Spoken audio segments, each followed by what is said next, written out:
హృదయాలను నెమ్మదిపరిచేవి, మా హృదయాలు తృప్తిపరిచేది, మా హృదయాలకు ఉద్యమింపజేసేది, మా హృదయములకు ఆనందాన్ని కలిగించేసే ఆ యొక్క ప్రభు మరి ఆ యొక్క సందేశాలు మాకు ఇమ్మని అడుగుతున్నాను. మీరే నాయకుడిగా నడిపించండి. ఆది నుంచి అంతవరకు ప్రభు మరి ఓ ప్రభు మీరే రంగం మీద కదలాడి నడిపించి మహిమా ఘనత ప్రభావాలు పొందుతాను. విమోచకుడైన క్రీస్తు బ్రహ్మను మీ యొక్క నిత్యనామంలో ఈ ప్రార్థన మాట్లాడుతున్నా. దేవునికి స్తోత్రం కలుగాక. హల్లెలూయా. ఐన్స్టైన్ చెప్పారు,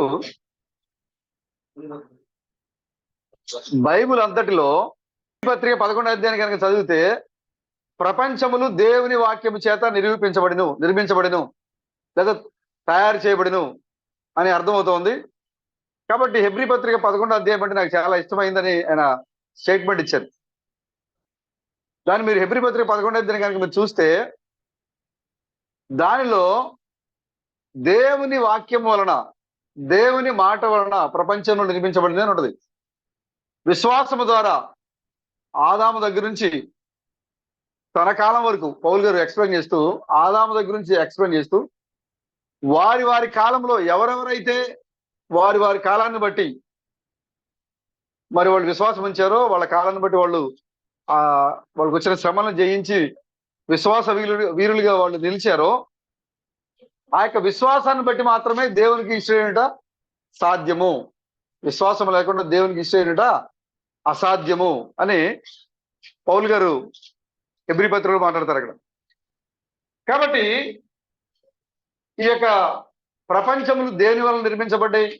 చాలా మంది సైంటిస్టులు చెప్తూ ఉంటారు, బిగ్ బ్యాంగ్ జరిగింది, దాని ద్వారా భూభాగం ఏర్పడింది, ఇంకా ఏదో ఈ యొక్క నక్షత్రాలన్నీ కూడా పెద్ద బ్లాస్ట్ అవడం వల్ల విశ్వంతా కూడా విడిపోయింది, దాంట్లోంచి భూభాగం విడిపోయింది. ఇలాగా ఎవరికి తోచినటువంటి థియరీని వాళ్ళు ఎక్స్ప్లెయిన్ చేస్తూ ఉన్నారు. కానీ దేనికి కూడా సరైన బేస్ లేదు. ఈ సైంటిస్టులు చెప్పే దేనికి కూడా సరైన అర్థం చేసుకోవడానికి మూలాధారం లేదు. ఎందుకంటే ఒకవేళ నిజంగా బిగ్ బ్యాంగ్ జరిగి భూభాగం ఏర్పడి ఈ విస్ఫోటనం జరిగి ఏదైనా సృష్టి జరిగితే బిగ్ బ్యాంగ్ జరగాలంటే పదార్థం అనేది ఉండాలి. బిగ్ బ్యాంగ్ జరిగితే ఏముండాలి? ఒకటి పేలాలి అంటే ఆ పేలబడేది ముందు ఉండాలి. అసలు ఒకటి పేలాలంటే పేలేది ముందు ఉండాలి కదా. ఆ పేలేది ముందు ఉండాలంటే దాన్ని ఎవరు పెట్టారు అంటే స్పష్టంగా చెప్పారు, ప్రతి మానవుడు ఆది వరకు మాత్రమే వెళ్ళి చూడగలుగుతున్నాడు. ఆది వరకు మాత్రమే చూడగలుగుతున్నాడు కాబట్టి దేవుడిని పట్టుకోలేకపోయారు. కానీ ఎన్నిక చేయబడిన ప్రజలు, దేవుని చేత నిర్ణయించబడిన ప్రజలు ఎవరైతే ఉన్నారో వారు ఆదికి అవతలకి వెళ్తున్నారు, ముందుకు వెళ్తున్నారు. వాళ్ళు ఎవరైతే ఆదికి ముందుకు వెళ్తున్నారో వారికి మాత్రమే తెలుసు ఈ యొక్క ప్రపంచం ఎలా నిర్మించబడింది, దేవుడు ఎలా వచ్చారు, దేవుడు ఈ భూమి మీద ఏ కార్యం చేశారు, దేవుడు ఎందుకోసం భూమి ఆకాశాలను సృష్టించాడు ఆయన, సముద్రము జీవరాశుల్ని సృష్టించాడు ఆయన అనేది ఎన్నిక చేయబడిన వధువు మాత్రమే గ్రహించగలుగుతుంది. హల్లెలూయా. అందుకోసమే శాస్త్రవేత్తలు అందరూ కూడా ఏదో ఒక బిగ్ బ్యాంగ్ జరిగిపోయి సృష్టి వచ్చేసింది, ఒక అయస్కాంత క్షేత్రాల వల్ల ఈ యొక్క నక్షత్రాలన్నీ కూడా ఏర్పడ్డాయి, దీనివల్ల మాత్రమే విశ్వం కలిగింది, అందుకోసమే ఒకదానితో ఒకటి మరి ఆ అయస్కాంత క్షేత్రం వలన మాత్రమే అవన్నీ కూడా మరి ఆ యొక్క అంతరిక్షంలో నిలబడి ఉన్నాయి, అంతే తప్ప దేవుడు లేడు అనేది కొంతమంది శాస్త్రవేత్తలు నాస్తికులు చెప్తున్నమాట. కానీ బైబిల్ ఏం చెప్తుందంటే,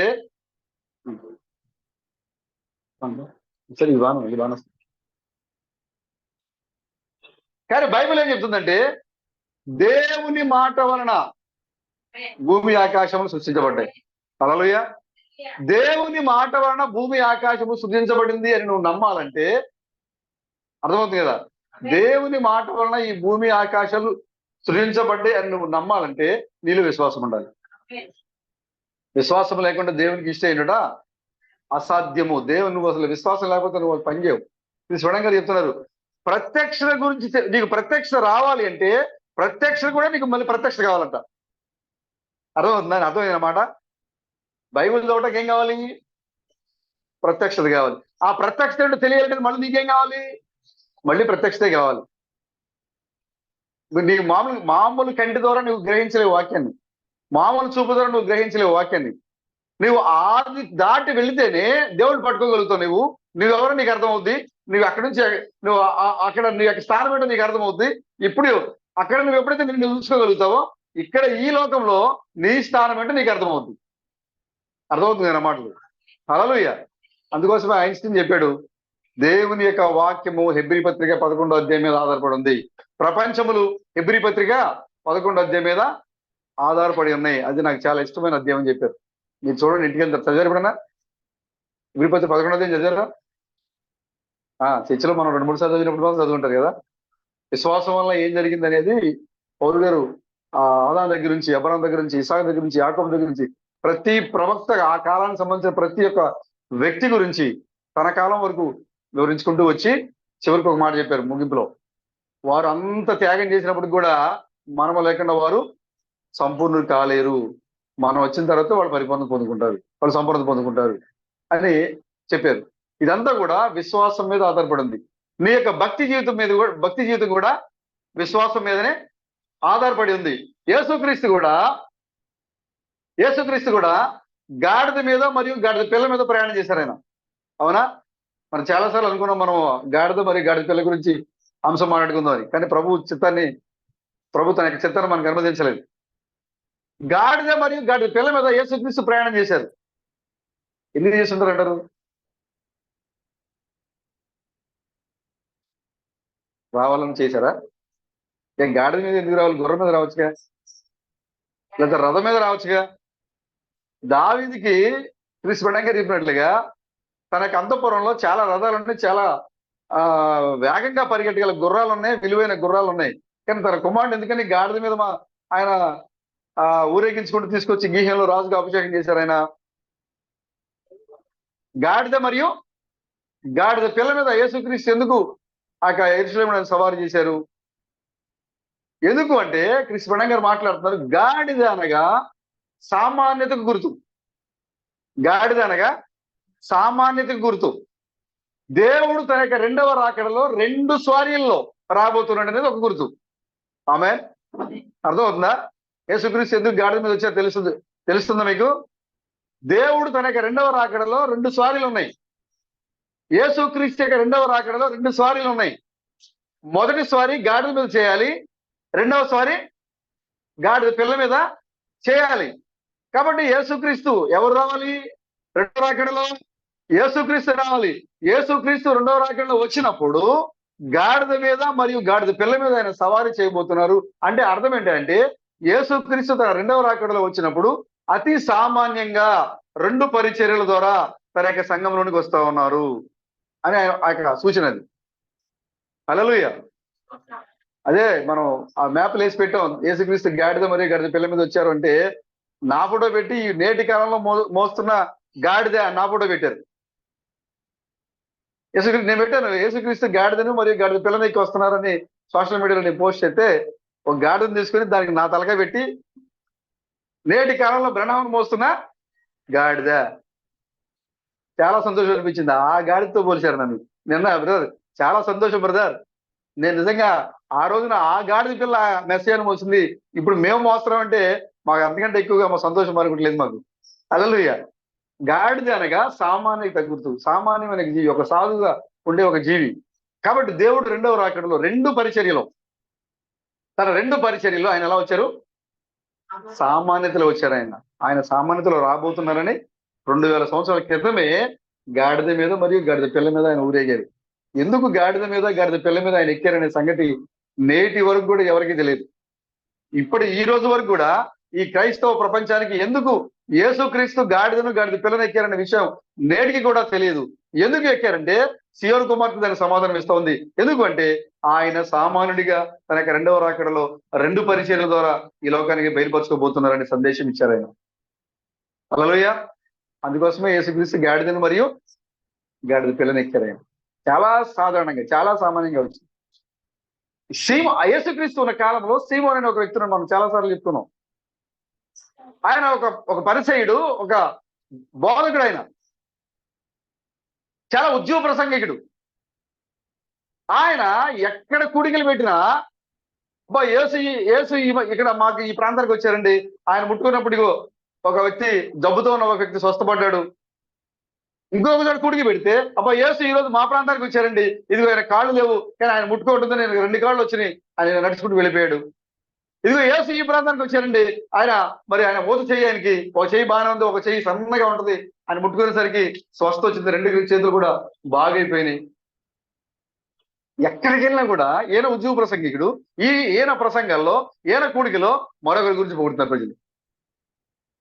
ఈయన మీటింగ్ పెడితే ఆ వచ్చిన ప్రజలు ఎవరి గురించి చెప్తున్నారు? వేరే వ్యక్తి గురించి మాట్లాడుతున్నారు. యేసు అనే ఒక గొప్ప ప్రసంగికుడు వచ్చాడు, గొప్ప బోధకుడు వచ్చాడు, నజరేతు వాడైన ప్రవక్త, వడ్రంగవాని కుమారుడైన ప్రవక్త, ఇలాగా ఆయన గురించి చెప్తూ ఉంటే ఈ యొక్క సీమోనికి లోపల అదే మిగిలిపోయిందట. దేవుడు తన నియామకులను నిలుపుకును, దేవుడు తన అపాయింట్మెంట్స్ నిలుపుకుంటాడంట. ఆయన ఎవరికైనా అపాయింట్మెంట్ ఇచ్చాడంటే ఎట్టి పరిస్థితుల్లో కూడా దాన్ని క్యాన్సిల్ చేయడంట ఆయన. సీమోను ఆ వర్తమానంలో క్రీస్తు గారు మాట్లాడుతున్నారు, దేవుడు తన నియామకులను నిలుపుకును అనే సందేశంలో మాట్లాడుతున్నారు. సీమోను ఎక్కడికి వెళ్ళినా కూడా ఇదిగో యేసు ఈ రోజు మా ప్రాంతానికి వచ్చారు, ఇక్కడ గొప్ప కూడిక జరిగింది, ఆయన గొప్పగా స్వస్థం చేశారు. ఇదిగో యేసు మా ప్రాంతానికి వచ్చారు, ఇక్కడ అద్భుత కార్యాలు చేశారు. ఇదిగో యేసు మా ప్రాంతానికి వచ్చారు, చనిపోయిన పాపలను లేపారు. ఇదిగో యేసు మా ప్రాంతానికి వచ్చారు, చేపల్ని అనేక మందికి ఆహారంగా పెట్టాడు, రొట్టెల చేపల్ని. ఇదే విన్నాడు ఆయన. ఒకరోజు ఆయన ప్రయాణం చేసుకుంటూ తన డ్రైవర్తో మాట్లాడుతున్నాడంట, ఏంటి ఇటెల్లా నేను ఎక్కడ మీటింగ్లు పెట్టినా నా మీటింగ్ మానేసి ఆ యేసు అంటే ఎవరు ఆయన పొగుడుతున్నారు, ఆయన మాట ఎక్కువైపోయింది, ఎక్కడ చూసినా కూడా, ఏ నోటలో చూసినా కూడా యేసు యేసు యేసు ఏర్పడుతోంది, అసలు ఎవరైనా అని అడిగాడంట. అడిగినప్పుడు ఆ డ్రైవర్ చెప్పాట, అయ్యా మీరు చాలా గొప్ప అద్భుతమైన ప్రసంగికులు, ఇది మీకు మంచి అవకాశం. ఆ డ్రైవర్ ఎవరితో చెప్తున్నారు? సీమోన్తో చెప్తున్నాడు, ఇది మీకు మంచి అవకాశం, మీరు చాలా అద్భుతమైన ప్రసంగికులు, మీరు ఉద్యోగ ప్రసంగికులు, మీ ముందు ఏ ప్రసంగికుడు కూడా నిలబడలేడు, నాకు తెలుసు, నేను వింటున్నా ఉన్న రోజు. కాబట్టి మీరు మరింత శ్రేష్టమైన ప్రసంగికులను పిలువబడాలంటే, మీ అద్భుతమైన ప్రసంగం నుంచి ఆ శ్రేష్టమైన ప్రసంగాన్ని మీరు ఇంకా ఈ లోకానికి తెలియాలంటే, ఇప్పుడు ఎవరైతే యేసు యేసు యేసు అని అందరూ పిలుస్తున్నారో ఆ యేసుని మీరు డిబేట్లో కూర్చోబెట్టండి. ఆ యేసుని మీరు డిబేట్లో కూర్చోబెట్టండి. కూర్చోబెట్టి అక్కడ అందరూ ఆహ్వానించండి, పాస్టర్స్ అందరూ మీరు ఆహ్వానించండి. వాళ్ళందరి ముందు మీ యొక్క జ్ఞానాన్ని యేసు ముందు ప్రయోగించండి. అతను అబద్ధీకుడని మీరు అందరి ముందు రుజువుపరచండి. ఇక మీ కూడికల్లో ఇంకా ఉద్యోగ సభలు ఇంకా ఎక్కువైపోతాయి, ప్రజలు ఇంకా ఎక్కువ పెరిగిపోతారు, ఇంకా మీకు ఇంకా గొప్ప పేరు వస్తుంది, శ్రేష్టమైన ప్రసంగికుడని మీరు మీ పేరు తెచ్చుకుంటారు అని సలహా ఇచ్చాడు. ఇదేదో బాగానే ఉంది, సరే నువ్వే వెళ్ళు అని చెప్పి ఇంటికి వచ్చి ఇన్విటేషన్ లెటర్ టైప్ చేసి, యేసుక్రీస్తుకి మీరు మా యొక్క డిబేట్కి మీరు రావాలి, పలానా రోజున మీరు రావాలి అని చెప్పి ఇన్విటేషన్ రెడీ చేసి ఆహ్వాన పత్రిక దాన్ని అతనికి ఇచ్చి పంపించాడు. అతను దాన్ని పట్టుకుని వెళ్ళి యేసుక్రీస్తుకి ఇన్విటేషన్ కార్డు ఇచ్చి చెప్తున్నాడట, యేసుగొండ గారు మాట్లాడుతున్నారు, యేసు నీ పంట పండింది,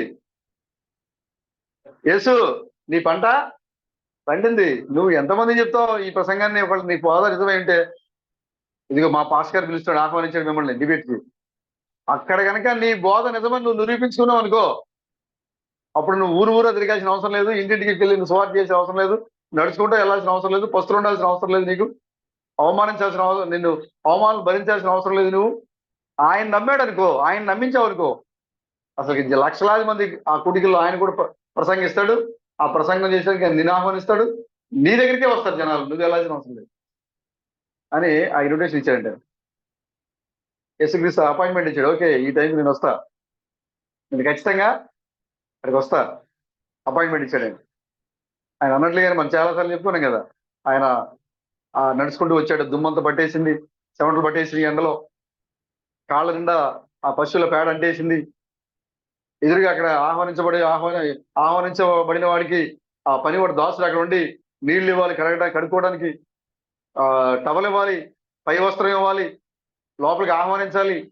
లోపలికి వచ్చిన తర్వాత గుమ్మం దగ్గర మరొక పనివాడు అతని మీద ఏం చేయాలి, స్ప్రే చేయాలి, పెర్ఫ్యూమ్ చల్లాలి, అత్తరు చల్లాలి, ఎందుకంటే చెమట కంపు రాకుండా ఏం చేయాలి, పెర్ఫ్యూమ్ కొట్టుకోవాలి, ఎందుకంటే అక్కడ జరిగేది గొప్ప కూడిక. ఆయన తూర్పు దేశం యొక్క ఆచారం అది. ఆహ్వానించబడినప్పుడు మనం చూడండి, మన పితరులు ఎవరో చుట్టాల ఇంటికి వస్తే గబగబా ఎదురుకెళ్ళి ఏం చేస్తారు, చెబుతో నీళ్ళు పట్టుకెళ్ళి కడుక్కోండి. తూర్పు దేశం యొక్క ఆచారం అది. అది చేయాలి అక్కడ. యేసుక్రీస్తుని ఆహ్వానించారు. కానీ ఎవరైతే ఆహ్వానించారో ఆ వ్యక్తి మిగతా పాస్టర్స్ అందరినీ ఆహ్వానించి వాళ్ళకి పై వస్త్రాలు ఇచ్చి వాళ్ళ పైనుంచి కింద వరకు వాళ్ళని శుభ్రంగా కడిగి పై వస్త్రం కప్పి వాళ్ళ పైన అత్తర చల్లి లోపల తీసుకెళ్లి శ్రేష్టమైన సింహాసనం మీద కూర్చోబెట్టి తినడానికి వాళ్ళకి డ్రై ఫ్రూట్స్ అన్ని అన్ని అందిస్తారంట. ఎండు ఖర్జూరాలు, ఎండు ద్రాక్షాలు. ఎందుకంటే మరి పాస్టర్లు కదా, బాగా బలం కావాలని మాట్లాడడానికి బలమైన ఆహారం అందిస్తున్నారు అక్కడ. లోపలికి వెళ్ళి కూర్చొని వాళ్ళందరూ కూడా నువ్వే పరిస్థితితో వచ్చావు? నేనా యెషయా 7:14 ఆ రెఫరెన్స్ తో వచ్చాను నేను. ఎలా అడుగుదాం అనుకుంటున్నావు? కన్యకి గర్భవతి కుమారుని కన్ను ఆయన కుమారుని పేరు పెట్టాలని రాయబడింది కదా అక్కడ. మరి నీ పేరు ఏంటని అడుగుతాను నేను. ఎస్, బాగుంది, ఇది బలమైన క్వశ్చన్. అర్చ్ బిషప్ గారు మీరు బలమైన క్వశ్చన్ రెడీ చేశారు మీరు. ఓకే, నెక్స్ట్ మీరేం క్వశ్చన్ రెడీ చేశారు? ఇదిగో నేను ఆదికాండం 3:12 3:15 ఉన్న క్వశ్చన్ నేను అడగబోతున్నా. ఏంటది? నీకును స్త్రీకి, నీ సంతానానికి స్త్రీ సంతానానికి వైరం కలుగుతుందని చెప్పి రాయబడింది కదా. ఇప్పుడు నీకు ఎవరితో వైరం కలుగుతుంది? ఏ విధంగా ఆ ప్రవచనం నెరవేర్చబడుతుంది? ఆ స్త్రీ సంతానం మెస్సేగా రావాలి కదా. ఆ మెస్సేయ వచ్చినప్పుడు ఆయన వైరంతో రావాలి కదా. ఆ స్త్రీకి కూడా వైరం రావాలి కదా. మరి మీ అమ్మకి వైరం లేదు, నీకు వైరం లేదు, ఈ యొక్క ప్రవచనం ఎలా జరుగుతుందని నేను అడుగుదాం అనుకున్నా. వెరీ గుడ్ క్వశ్చన్, బాగుంది. ఓకే, ఇంకో నువ్వేం క్వశ్చన్ అడుగుదాం అనుకుంటాం? యాకోబు నుంచి నక్షత్రం ఉదయించాలని రాయబడింది కదా. ఇప్పుడు ఆ యాకోబు నుంచి నక్షత్రం ఉదయించాలని రాయబడి ఉంటే నువ్వు భూమి మీద సాధారణమైన మనిషిగా తిరుగుతున్నావు, నక్షత్రం రావాలని బైబిల్ చెప్తుంటే నువ్వు ఒక మనిషిగా సంచరిస్తున్నావా? కాబట్టి ఈ క్వశ్చన్ నేను అడుగుతా. ఎస్, అద్భుతమైన క్వశ్చన్ రెడీ చేశారు మీరు. ఎవరి కోసం? యేసుక్రీస్తుని ప్రశ్నించడం కోసం, యేసుక్రీస్తు అబద్ధికుడని అనేక మంది ముందు నిరూపించడం కోసం వాళ్ళ ప్రశ్నలు. వాళ్ళందరూ లోపల కూర్చోబెట్టి వాళ్ళందరూ చర్చించుకుంటారంట ఒకరి తర్వాత ఒకళ్ళు. మనం ఏం మాట్లాడి ఇంకా నెక్స్ట్ డే నుంచి యేసు కూడికలు ఎక్కడ జరగక ఇదే లాస్ట్ కూడిక. అర్చ్ బిషప్ నీ ప్రశ్నతో ఇక ఆయన వెళ్ళిపోతాడండి. ఇక సమాధానం చెప్పడానికైనా నీ ప్రశ్నతో యేసుక్రీస్తు యొక్క పరిచర్య ఇక లాస్ట్ అనుకుంటారు వాళ్ళు. ఆహ్వానించబడ్డాడు ఆయన లోపలికి. ఆ ఎదురుగా అక్కడ గుమ్మం దగ్గర ఆహ్వానించేవాడు నీళ్ళు ఇవ్వలా, కడుక్కోవడానికి ఏమి ఆయన నీళ్ళు ఇవ్వలేదు. అంతా కూడా చెమట పట్టేసే ఉంది, ఒళ్ళంతా దుమ్ము పట్టేసే ఉంది, కాళ్ళ నిండా పశువుల పేడ ఉంది. ఆయన లోపలికి అలాగే వచ్చాడు. అందరూ కూడా ఆ ఫ్యాన్ల దగ్గర, ఏసీ దగ్గర కూర్చొని అందరూ కూడా ఆ డ్రై ఫ్రూట్స్ అవన్నీ ఫుడ్ తింటూ వాళ్ళు ఒకరితో ఒకరు చర్చించుకుంటున్నారు. కానీ ఈయన ఒక మూలన కూర్చున్నాడు వెళ్ళి. ఎవరు ఆ లోపలికి వచ్చిన తర్వాత ఆయన ఎవరిని కూడా పలకరించట్లేదు, ఏ మంచి చేయట్లేదు. అక్కడ ఆ మీటింగ్ హాల్లో ఒక మూల కూర్చున్నాడు ఆయన వెళ్ళి. ఎవరు ఆయన వైపు చూడట్లే. ఎందుకంటే ఆయన దగ్గర దుమ్ము పెట్టేస్తుంది, చెమట వాసన, గాలికి జుట్టను చెదిరిపోయింది, పర్ఫ్యూమ్ లేదు. చూడడానికి ఆయన దగ్గర అంతా ఒకటే వాసన, పశువుల పేడ వాసన, చెమట వాసన. ఏ సొగసైనను స్వరూపమైన లేదు ఆయన దగ్గర. ఎక్కడో కూర్చున్నాడు వెళ్ళే మూల మీద ఆ మీటింగ్ హాల్లో. చూసారా, ఆహ్వానించిన వ్యక్తి తన ఇంటికి వచ్చినట్టుగా అతిథిని ఏం చేశాడు? వదిలేశాడు. అందుకోసం ప్లీజ్ బడంగా చెప్పారు మరొక మెసేజ్ లో, నగరంలోనే ఘోరమైన పాపి. అసలు ఆహ్వానించుకుంటూ ఉంటే ఏది లేదు ఆయనకి. ఆహ్వానించి పాపం తెచ్చుకున్నాడు. నీవు ఈ వర్తమానాన్ని పట్టుకోకుండా ఉండటమే నీకు మేలు. ఈ వర్తమానం పట్టుకోకుండా ఉండటమే నీకు మేలు. యేసుక్రీస్తు అయ్యో కొరాజీనా, బెత్సాయిదా, నేను నీలో సువార్త ప్రకటించుకుని ఉండిన నీకెంతో మేలు. యేసుక్రీస్తు అన్నాడు, నేను ఈ ప్రాంతంలో తిరగకుండా ఉండుంటే మీకు మేలు. ఎందుకంటే యేసుక్రీస్తు నోట్లోంచి వాక్యం బయటకు వచ్చిన తర్వాత దానికి ఖచ్చితంగా సమాధానం చెప్పి తీరాల్సిందే ప్రజలు. అది యేసుక్రీస్తు మాట్లాడకపోతే తీర్పే లేదు అక్కడ. అందుకోసం ఆయన అంటున్నాడు, అయ్యో కోరాజీనా, బెత్సాయిదా, నీలో ప్రకటించుకున్నంత నీకు ఎంత మేలు. ఈ పరిచర్య సొదొమ గొమొర్రాలు చేస్తుంటే కనుక వాళ్ళు మారు మనసు పొందేవాళ్లే. అలాంటి పరిచర్యం చేశాను నేను. స్వయంగా చెప్తున్నారు, యేసుక్రీస్తు చనిపోయింది రోమా యొక్క బళ్ళ పోటు వలనో లేకపోతే ముళ్ళ కిరీటం వల్ల కదా చనిపోయింది. తన సొంత ప్రజలే తను ఎవరి కోసమైతే వచ్చారో, ఎవరిని రక్షించడానికైతే ఈ లోకానికి వచ్చారో ఆ ప్రజలు, తన సొంత ప్రజలే గుర్తించకుండా అవమానించడం వల్ల వ్యసనక్రాంతిలో చనిపోయాడు ఆయన. ఎంతగా వ్యసనక్రాంతులు అయ్యారంటే తన శరీరంలో ఉన్నటువంటి రసాయనాలన్నీ కూడా బద్దలైపోయేంత వ్యసనం చెందాడంట ఆయన. తన శరీరంలో ఉన్నటువంటి రసాయనాలు పగిలిపోవడం వల్ల అప్పుడేమైందంటే చెమట రక్తంగా మారింది. ఎలా? చెమట వచ్చేటువంటి రంధ్రాల నుంచి ఏమొచ్చింది? రక్తం వచ్చింది. ఈ మధ్యనే సైంటిస్టులు చెప్పారు ఏమంటే, యేసుక్రీస్తు ఎందుకు చెమట నీ రక్తము చెమటగా మారొచ్చింది, ఎందుకు చెమటలా కారిపోయింది రక్తము అని పరిశీలన చేస్తే, శరీరములో ఉన్నటువంటి రసాయనాలు ఏదైతే పేలిపోయినాయో, ఒత్తిడికి గురైపోయాడో, ఆ ఒత్తిడికి గురైపోయినప్పుడు ఈ యొక్క శరీరంలో ఉన్నటువంటి అన్ని అవయవాలు, కణాలు ఇవన్నీ కూడా కలిసిపోయి స్వేదరంధ్రాల ద్వారా బయటకు వచ్చిందంట రక్తం.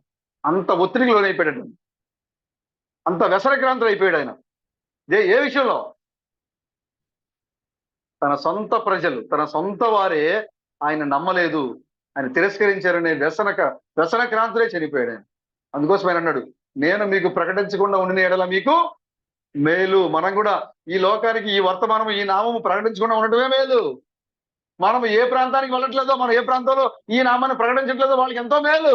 కానీ ఇది ముగింపు సమయము. హల్లెలూయా. సకల సృష్టికి సువార్త ప్రకటించబడే సమయంలో మనం ఉన్నాం ఇప్పుడు. యేసుక్రీస్తు వచ్చినప్పుడు కేవలము ఇజ్రాయేల్ యొక్క కాలం మాత్రమే సంపూర్ణమైపోయింది.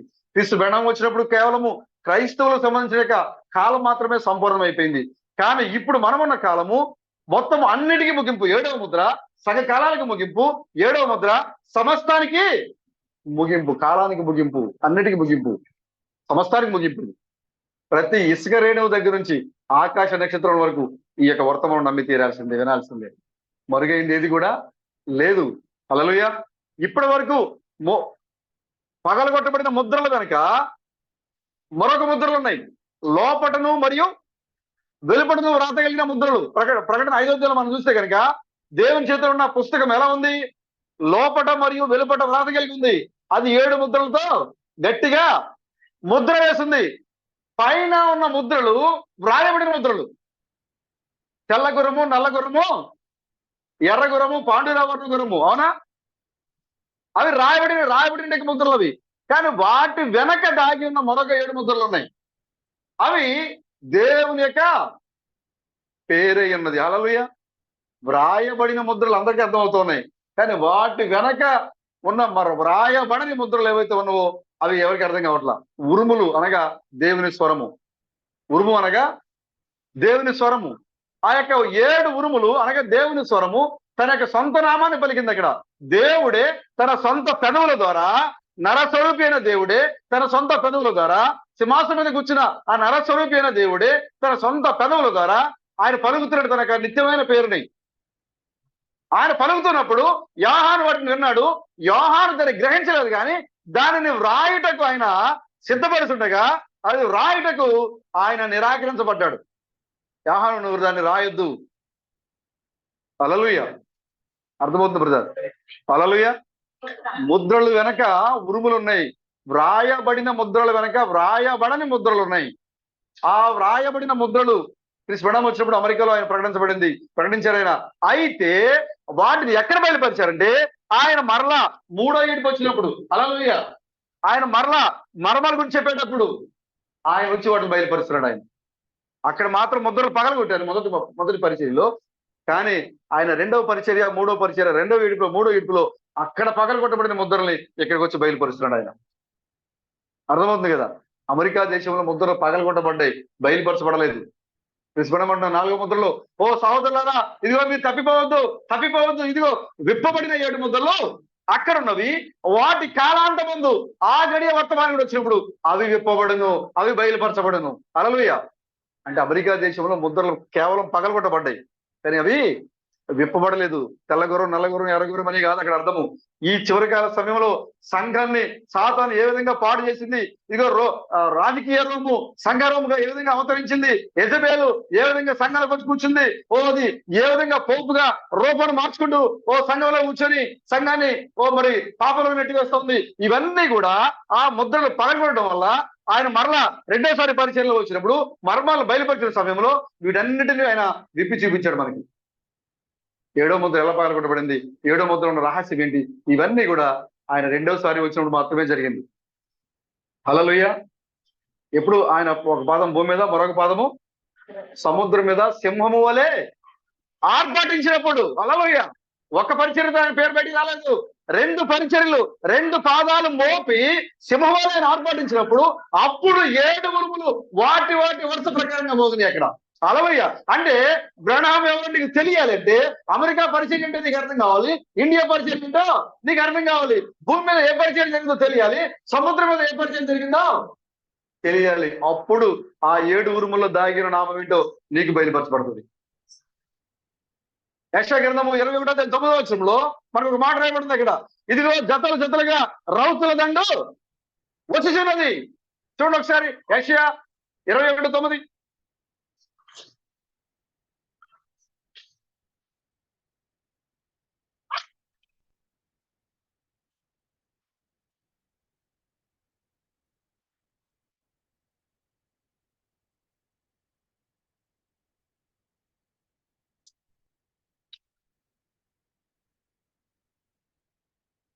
చూసారా?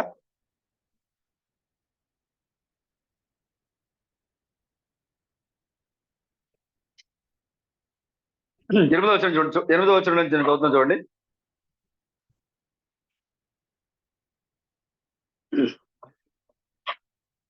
సింహము గర్జించినట్లు కేకలు వేసి, నా ఏలినవాడ పగటి వేళ నేను నిత్యమును కావలి బురుజు మీద నిలుచున్నాను, రాత్రి అంతయు కావలి కాయిచున్నాను. ఇదిగో జతలు జతలుగా రౌతుల దండు వచ్చుచున్నదని అతనికి చెప్పాను. ఎలా వస్తుందంట? జతలు జతలుగా రౌతుల దండు వస్తుందంటే అర్థం ఏంటి? తెలుగు బైబిల్లో ట్రాన్స్లేషన్ తప్పు ఉంది. ఇంగ్లీష్ బైబిల్లో మీరు చూస్తే ఒక వ్యక్తి జోడు గుర్రాల మీద ప్రయాణం చేసుకుంటూ వస్తున్నాడు.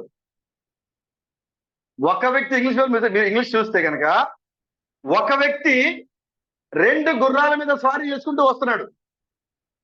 అనగా 2 గుర్రాలు అనగా ఒకటి స్పోకెన్ వర్డ్, ఇంకొకటి చెప్పాలి బైబుల్. ఒకటి స్పోకెన్ వర్డ్, మరొకటి బైబుల్. ఈ వచ్చేటువంటి యొక్క వ్యక్తి ఎవరు? యేసుక్రీస్తు. వచ్చే వ్యక్తి ఎవరు? యేసుక్రీస్తు. ఎలా వస్తున్నాడు ఆయన? ఒక వ్యక్తి ఇటు పక్కన ఒక గుర్రం ఉంది, ఇటు పక్కన ఒక గుర్రం ఉంది. ఆయన ఈటి మీద స్వారీ చేసుకుంటూ వస్తున్నాడు. ఆయన ఈ పరిచర్య మరల బైబిల్ మనకి ఎక్కడ కనపడుతుంది? ప్రకటన 10:2 అదేవిధంగా జకర్యా 9:9, అదేవిధంగా జకర్యా 7:14. ఇవన్నీ కూడా ఒక పరిచర్య గురించే మనకి ప్రాతినిధ్యం వహిస్తూ ఉన్నాయి. ప్రకటన 10:1-2, జకర్యా 9:9, జకర్యా 14:7, జకర్యా 14:7. ఇక్కడ ఇప్పుడు మనం చూసేటువంటి ఒక వ్యక్తి 2 జోడు గుర్రాల మీద ఏం చేస్తున్నాడు? స్వారీ చేసుకుంటూ వస్తున్నాడు. ఈ జోడు గుర్రాలు అంటే ఏంటి అర్థము? ఒకటి బైబుల్, ఇంకొకటి స్పోకెన్ వర్డ్. ఒకటి బైబుల్, ఇంకొకటి స్పోకెన్ వర్డ్. అంటే జోడు గుర్రాలు అంటే ఈ వచ్చే వ్యక్తి ఎవరు అంటే యేసుక్రీస్తు. అర్థమవుతుంది కదా? ఈ స్వారీ చేసుకుంటూ వచ్చే వ్యక్తి ఎవరు? యేసుక్రీస్తు. యేసుక్రీస్తు ఒకసారేమో బైబిల్ గా తన ఈ లోకం బయలుపరుచుకున్నాడు, మరొకసారేమో ఆయన స్పోకెన్ వర్డ్ గా బయలుపరుచుకున్నారు. యేసుక్రీస్తు ఒకసారేమో అమెరికాలో బయలుపరచబడ్డారు, యేసుక్రీస్తు ఒకసారేమో ఇండియాలో బయలుపరచబడ్డారు. ఇది యేసుక్రీస్తు యొక్క పరిచర్య. ఒక వ్యక్తి జోడు గుర్రాల మీద స్వారీ చేయడం అంటే యేసుక్రీస్తు తన యొక్క 2వ రాకడలో 2సారి పరిచర్యలో రాబోతున్నాడని ఆయన ముందుగా రాసిపెట్టించాడు యెషయా. అదేవిధంగా ప్రకటన 10:1-2 మీరు చూస్తే కనుక బలిష్ఠ దూత ఎక్కడి నుంచి వస్తున్నాడు? పరలోకం దిగి వస్తున్నాడు. ఆయన చేతిలో ఏముంది? విప్పబడిన చిన్న పుస్తకం ఉంది. ప్రకటన 5వ అధ్యాయంలో ఆ పుస్తకం ఎలా ఉంది? మూయబడి ఉంది. ప్రకటన 10వ అధ్యాయంలో ఆ పుస్తకము తెరవబడి ఉంది. అంటే ప్రకటన 5వ అధ్యాయంలో ఆ పుస్తకము పరలోకంలో ఉంది. ప్రకటన 5వ అధ్యాయంలో 10వ అధ్యాయంలో ఆ పుస్తకము భూమి మీదకి వచ్చింది. హల్లెలూయా. అంటే ప్రకటన 5వ అధ్యాయంలో ఆ పుస్తకం ఉన్నప్పుడు మూయబడి ఉంది. ఆ పుస్తకము భూమి మీదకి వచ్చినప్పుడు ఏమైంది? తెరవబడి ఉంది. ఓపెన్ చేయబడింది అక్కడ. అంటే ముద్రలు పగలగొట్టబడ్డాయి. ఆ బలిష్ఠంతో దిగి వచ్చి ముద్రలు పగలగొట్టాడంటే ఆ చిన్న పుస్తకము తెరవబడింది. ఆ తెరవబడిన పుస్తకముతో, హల్లెలూయా, ఏంటి ఆ పుస్తకము? 7 ముద్రలు. ఆ యొక్క తెరవబడిన పుస్తకము ఏదైతే ప్రకటన 5వ అధ్యాయంలో యోహాను చూశాడో ఆ మూయబడిన పుస్తకము ఇక్కడ ఈ యొక్క 10వ అధ్యాయంలో తెరవబడింది. ఆ వ్యక్తి, ఈ యొక్క ఒకే ఒక వ్యక్తి ఏం చేతిలో ఉంది? పర్లేదు, ఫ్రీగానే ఉన్నారు అందరూ. ఆయన చేతిలో విప్పబడిన పుస్తకం ఉంది. ఆయన చేతిలో ఉంది విప్పబడిన పుస్తకం ఉంది. ఈ విప్పబడిన పుస్తకం ఏంటిది? ముద్రలు. 7 ముద్రలు, నిత్య నిబంధన 7 ముద్రలు. ఈ యొక్క 7 ముద్రలు విప్పబడిన పుస్తకముతో ఈ బలమైన దూత ఒక పాదం ఎక్కడ మోపారు? భూమి మీద మోపారు. మరొక పాదం ఎక్కడ మోపారు? సముద్రం మీద మోపారు. ఈ పుస్తకం ఎక్కడుంది? ఇక్కడ మోపినప్పుడు ఆ చేతిలో పుస్తకం ఉంది, ఇక్కడ మోపినప్పుడు కూడా ఆయన చేతిలో పుస్తకం ఉంది. ఎందుకంటే ఇక్కడ అక్కడ ఉన్నది ఎవరు? ఎంతమంది ఉన్నారు అక్కడ? ఒక వ్యక్తే ఉన్నాడు అక్కడ. జతలు జతలుగా, అంటే ఒక వ్యక్తి జోడు గుర్రాల మీద స్వారీ చేసుకుంటూ వస్తున్నాడు. యేసు క్రీస్తు బృండం మీద మరియు గాడిద మీద మరియు గాడిద పిల్ల మీద ఆయన స్వారీ చేసుకుంటూ వస్తున్నాడు. ఆయన అదే దేవుడు బలమైన దూతగా పరలోకం నుంచి దిగి వచ్చినప్పుడు విప్పబడిన పుస్తకముతో ఆయన ఒక పాదం భూమి మీద, మరొక పాదము సముద్రం మీద మోపాడు. ఆ పుస్తకం కూడా ఆయన చేతిలోనే ఉంది. అంటే యేసుక్రీస్తు అమెరికాలోకి వచ్చినప్పుడు ముద్రల గురించి మాట్లాడారు. యేసుక్రీస్తు ఇండియాలోకి వచ్చినప్పుడు కూడా ముద్రల గురించి ఆయన మాట్లాడారు. యేసుక్రీస్తు అమెరికాలోకి వచ్చినప్పుడు ముద్రల్ని పగలగొట్టారు. యేసుక్రీస్తు ఇండియాలోకి వచ్చినప్పుడు ఆ విప్పబడిన ముద్రల్ని బయలుపరిచారు. హల్లెలూయా. ఎంత క్లియర్ గా ఉంది బ్రదర్ మెసేజ్. దీనికి జ్ఞానం అవసరం మనకి, తర్ఫీదులు అవసరం మనకి, థియాలజీలు మనకి ఏమైనా అవసరమా? ఏం అవసరం లేదు. దేవుని యొక్క ఆత్మను కలిగి ఉంటే చాలు నీకు వాక్యం అర్థమవుతుంది. పౌలు అపోస్తలునిగా పేతురు గారికి ఎలాంటి చదువు లేదు, కానీ సంఘానికి ప్రథమ అపోస్తలుడు, ప్రథమ విశ్వాసి. ఆయనకి ఏ చదువు లేదు, ఆయనకి విద్య లేని పామరుడు, కానీ సంఘానికి ఆయన ప్రథమ విశ్వాసి, ప్రథమ అపోస్తలుడు సంఘానికి, మొదటి సంఘానికి. ఇప్పుడు కూడా జ్ఞానం ఏం అవసరంలా. దేవుని ఆత్మ కనుక నువ్వు కలిగి ఉంటే చాలు వాక్యం నీకు సులువుగా అర్థమైపోతుంది. జతలు జతలుగా రౌతుల దండు వస్తుంది అంటే అర్థం ఏంటంటే తెలుగులో ఆ విధంగా ఉంది, కానీ ఇంగ్లీష్ లో ఒక వ్యక్తి జోడు గుర్రాల మీద స్వారీ చేసుకుంటూ వస్తా ఉన్నాడు. ఆయన సింహం వలె ఆర్భటిస్తున్నాడు. ఇదిగో నేను చాలా సేపటి నుంచి ఇదిగో ఈ బురద మీద నిలబడి ఉన్నాను నేను అని చెప్తున్నాడు ఆయన. హల్లెలూయా. అంతేకాకుండా ఆయన వచ్చేటప్పుడు ఒకసారి చదవండి రాజశేఖర గ్రంథం చూడండి ఒకసారి.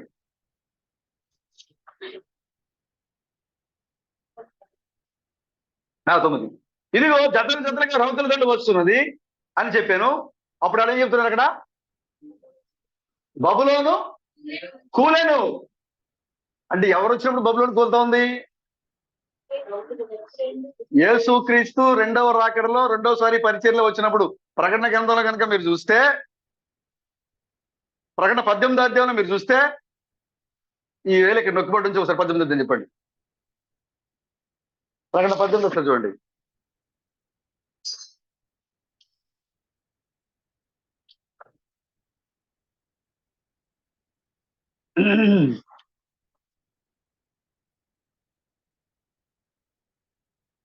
త్వరగా చదవండి.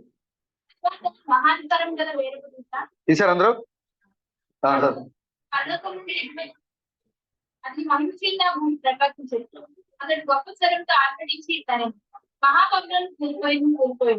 ఒక నిమిషం. ఎవరి కాలంలో కూలిపోతుంది మహాబబులోను? ప్రకటన 18వ అధ్యాయంలో ఒక వ్యక్తి వస్తా ఉన్నారు. అతని మహిమ చేత భూమి ప్రకాశిస్తా ఉంది. అప్పుడు ఆయన ఏమంటున్నాడు? ఒక స్వరం చెప్తుంది, ఏమంటుంది? ఇదిగో మహాబబులోను కూలిపోయిన అని చెప్తా ఉంది. ఎవరు ఈ ప్రకటన 18లో ఉన్న వ్యక్తి? యేసుక్రీస్తు యొక్క రెండవసారి పరిచర్య. హల్లెలూయా.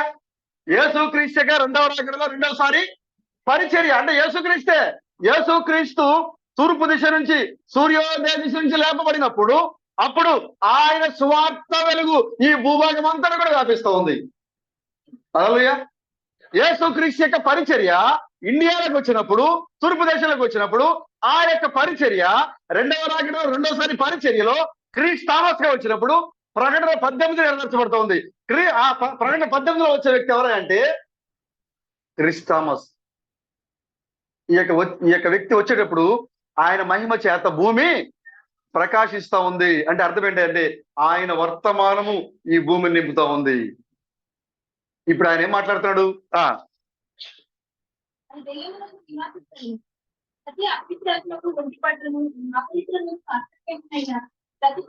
రెండవ వచనం చూడండి ఒకసారి. అతడు గొప్ప స్వరముతో,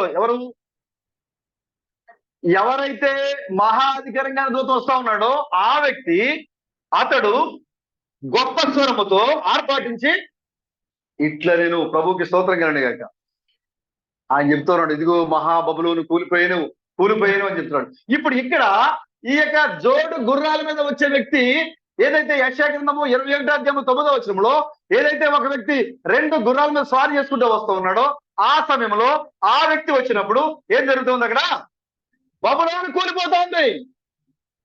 ఇక్కడ ప్రకటన 18వ అధ్యాయంలో వచ్చే వ్యక్తి వచ్చినప్పుడు ఇదిగో బబులోను కూలిపోతా ఉంది. ఇదిగో ప్రకటన 14 మీరు చూస్తే కనుక ప్రకటన 14లో ఉన్నట్టు 3 దూతల్లో 3వ దూత వచ్చినప్పుడు బబులోను కూలిపోతా ఉంది. హల్లెలూయా. మీరు ఇవన్నీ మీరు ఎరిగి ఉండాలి, మీరు రాసుకుని ఉండాలి. మీరు ఇవన్నీ కూడా అయ్యో అయ్యో అయ్యో 3 అయ్యోలు, అయ్యో అయ్యో 2 అయ్యోలు. ఎందుకు 3 అయ్యోలు వచ్చినాయి? అయ్యో అయ్యో అయ్యో అని 3 సార్లు రాసి ఉంటది. అయ్యో అయ్యో అయ్యో అయ్యో మహాబబులోను కూలిపోయేనే. అయ్యో అయ్యో 2 అయ్యోలు ఉంటాయి, మహాబబులోను కూలిపోయేనే. మీరు ఇవన్నీ కూడా నోటిఫై చేయాలి. ఊరికి బైబిల్ రాసి పెట్టలేదు. 3 అయ్యోలు అంటే అర్థం ఏంటి? 2 అయ్యోలు అంటే అర్థం ఏంటి? మీరు ఇవన్నీ కూడా మీరు చూడాలి. ఎందుకంటే ఈ యొక్క మహాబబులోను కూలిపోయే సమయంలో బలమైన దూత తూర్పు దిశ నుంచి లేచి వస్తా ఉన్నాడు. ఆయన మహిమ చేత భూమి ప్రకాశిస్తా ఉంది. ఆయన ఆ స్వరం చెబుతా ఉంది, ఇదిగో బబులోను కూలిపోతోంది. ఇప్పుడు యెషయా 9వ వచనం మనం చూస్తే 27:9లో ఇప్పుడు జోడు గుర్రాల మీద ప్రయాణం చేసుకుంటూ వచ్చే వ్యక్తి ఆయన వచ్చినప్పుడు బబులోను కూలేను అని చెప్తా ఉంది. అక్కడ ఆ బబులోను కూలిపోవడం అంటే ఏంటో చూడు, అక్కడ ఏం చెప్తున్నారు చూడండి.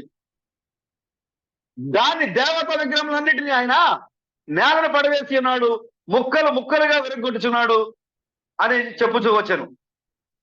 చూసారా, విరగొట్టి ఉన్నాడు అని చెప్పుచూ వచ్చాను. ఆ యొక్క స్వరం ఏం చెప్తోందంట, ఇక ఆయన వచ్చినప్పుడు ఈ లోకంలో ఇక వేరే దేవుడు లేరిక, వేరే దేవతలు లేరిక, ఇక మొత్తం ఏదైతే విగ్రహాలు ఉన్నావో అది ఏ ప్రతిమైనా సరే, అది ఎలాంటి ప్రతిమైనా సరే, ఎంత గొప్పగా ఉన్న ప్రతిమైనా సరే, మొత్తం అంతా కూడా నాశనం కాబోతున్నాయి.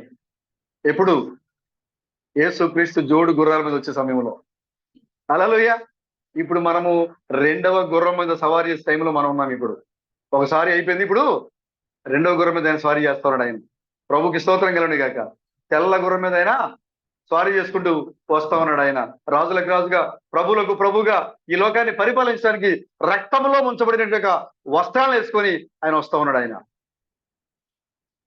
బ్రదర్ ఆయన పిలుస్తున్నాడు. ఎవరైతే జోడు గుర్రాల మీద స్వారీ చేసుకుంటూ వస్తా ఉన్నాడో, ఎవరైతే ఒక పాదం భూమి మీద ఒక పాదం సముద్రం మీద మోపారో, ఎవరైతే సూర్యోదయ దిశ నుంచి లేచి ఆయన మహిమ చేత భూమిని ప్రకాశించే విధంగా ఆ వర్తమానికుడు ఉన్నారో, ఎవరైతే గాడిద మీద మరియు గాడిద పిల్ల మీద ప్రయాణం చేశారో, ఎవరైతే ఇదిగో జీవజలములు సగభాగం తూర్పుకి సగభాగం సముద్రానికి వెళ్ళినప్పుడు వర్తమానికుడు వచ్చాడో, ఆ వర్తమానికుడు జోడు గుర్రాల మీద స్వారీ చేసుకుంటూ వచ్చినప్పుడు ఆయన మాట్లాడుతున్నాడు, ఆయన పిలుస్తున్నాడు, ఇదిగో నా ధాన్యమా నా కళ్ళంలో వచ్చబడి పిలుస్తున్నాడు. హల్లెలూయా. ఇప్పుడు నువ్వు ఎవరంట?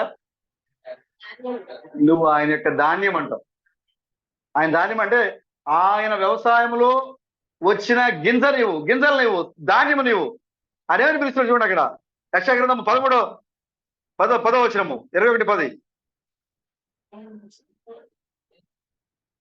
ఎవరు నూర్చారంట? ఎవరు నూర్చారు? దేవుడే. నేను నూర్చిన నా ధాన్యమా, నా కళ్ళంలో. హల్లెలూయా.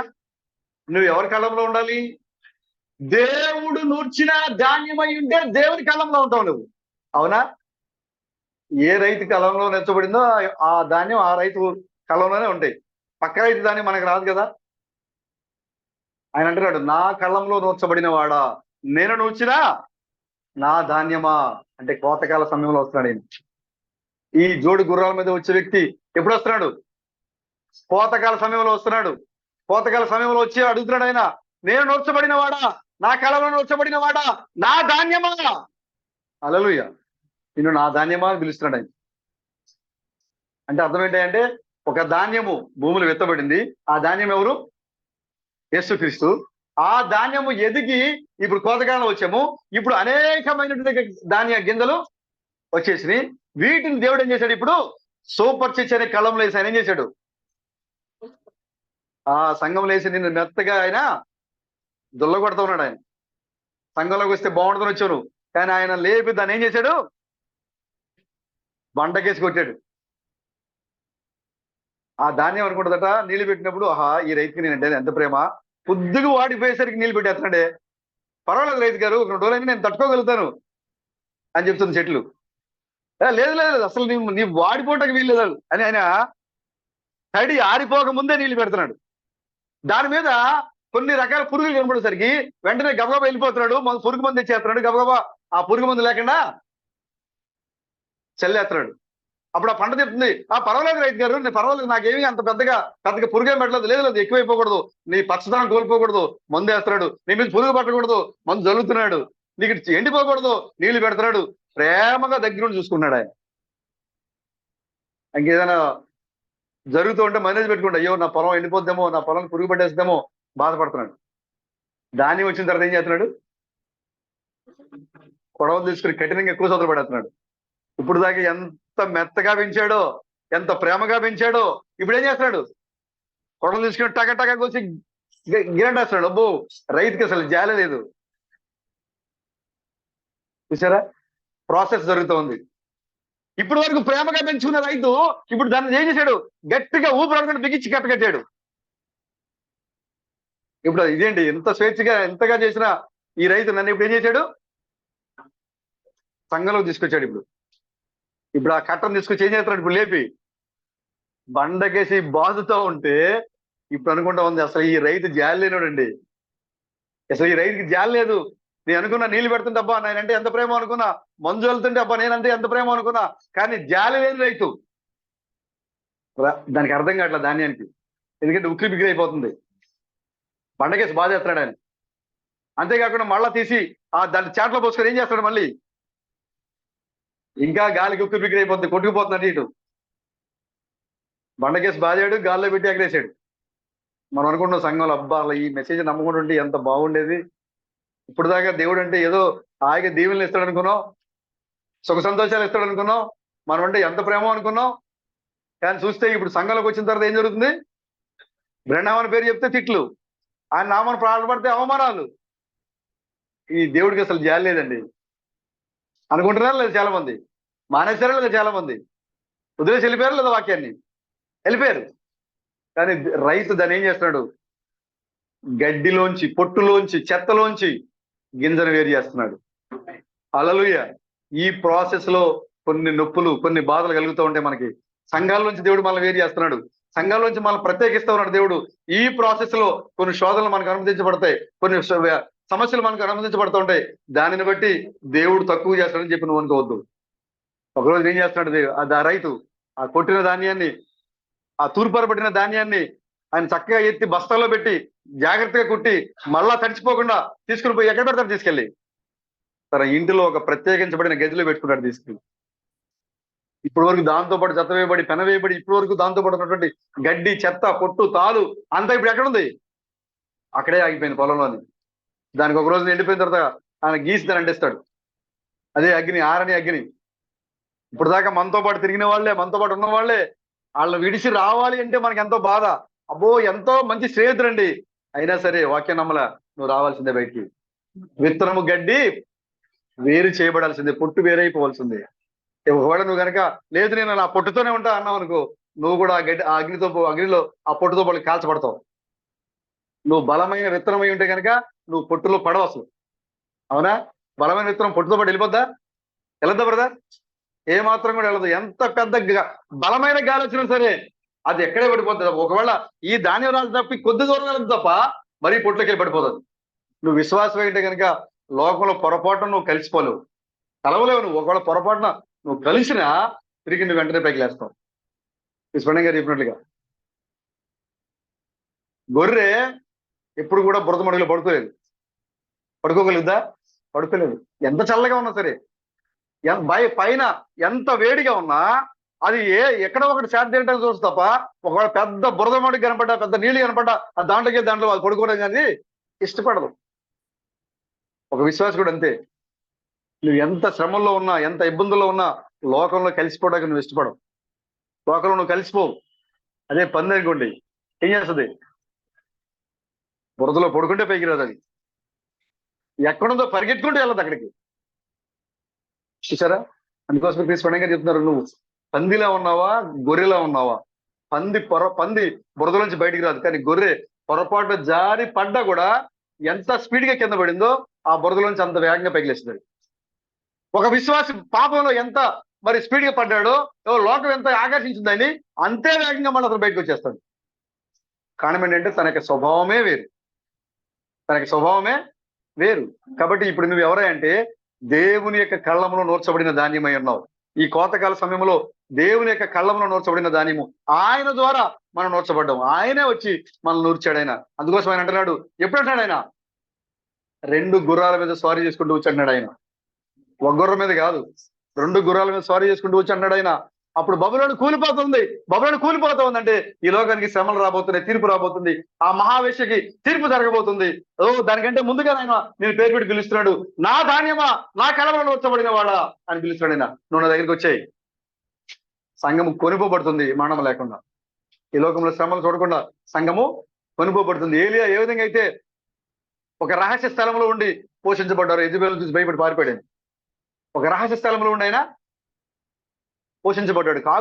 కాకులు పొద్దుటే ఫ్రై చేసిన చికెన్ తీసుకొచ్చి అక్కడ పెట్టేళ్ళి. ఎక్కడ కాకి చికెన్ దొరికితే వదిలిపెడదా? నిష్పడంగా తీరుతున్నారు. ఒక కాకి ఒక మంచి ఫ్రై చేసిన చికెన్ ముక్క దొరికితే అది వదిలిపెట్టదు. కానీ దేవుడు ఆజ్ఞయించాడు, ఇదిగో కాకి, అక్కడ నా ప్రవక్తను తీసుకెళ్ళి ఆహారం ఇవ్వు.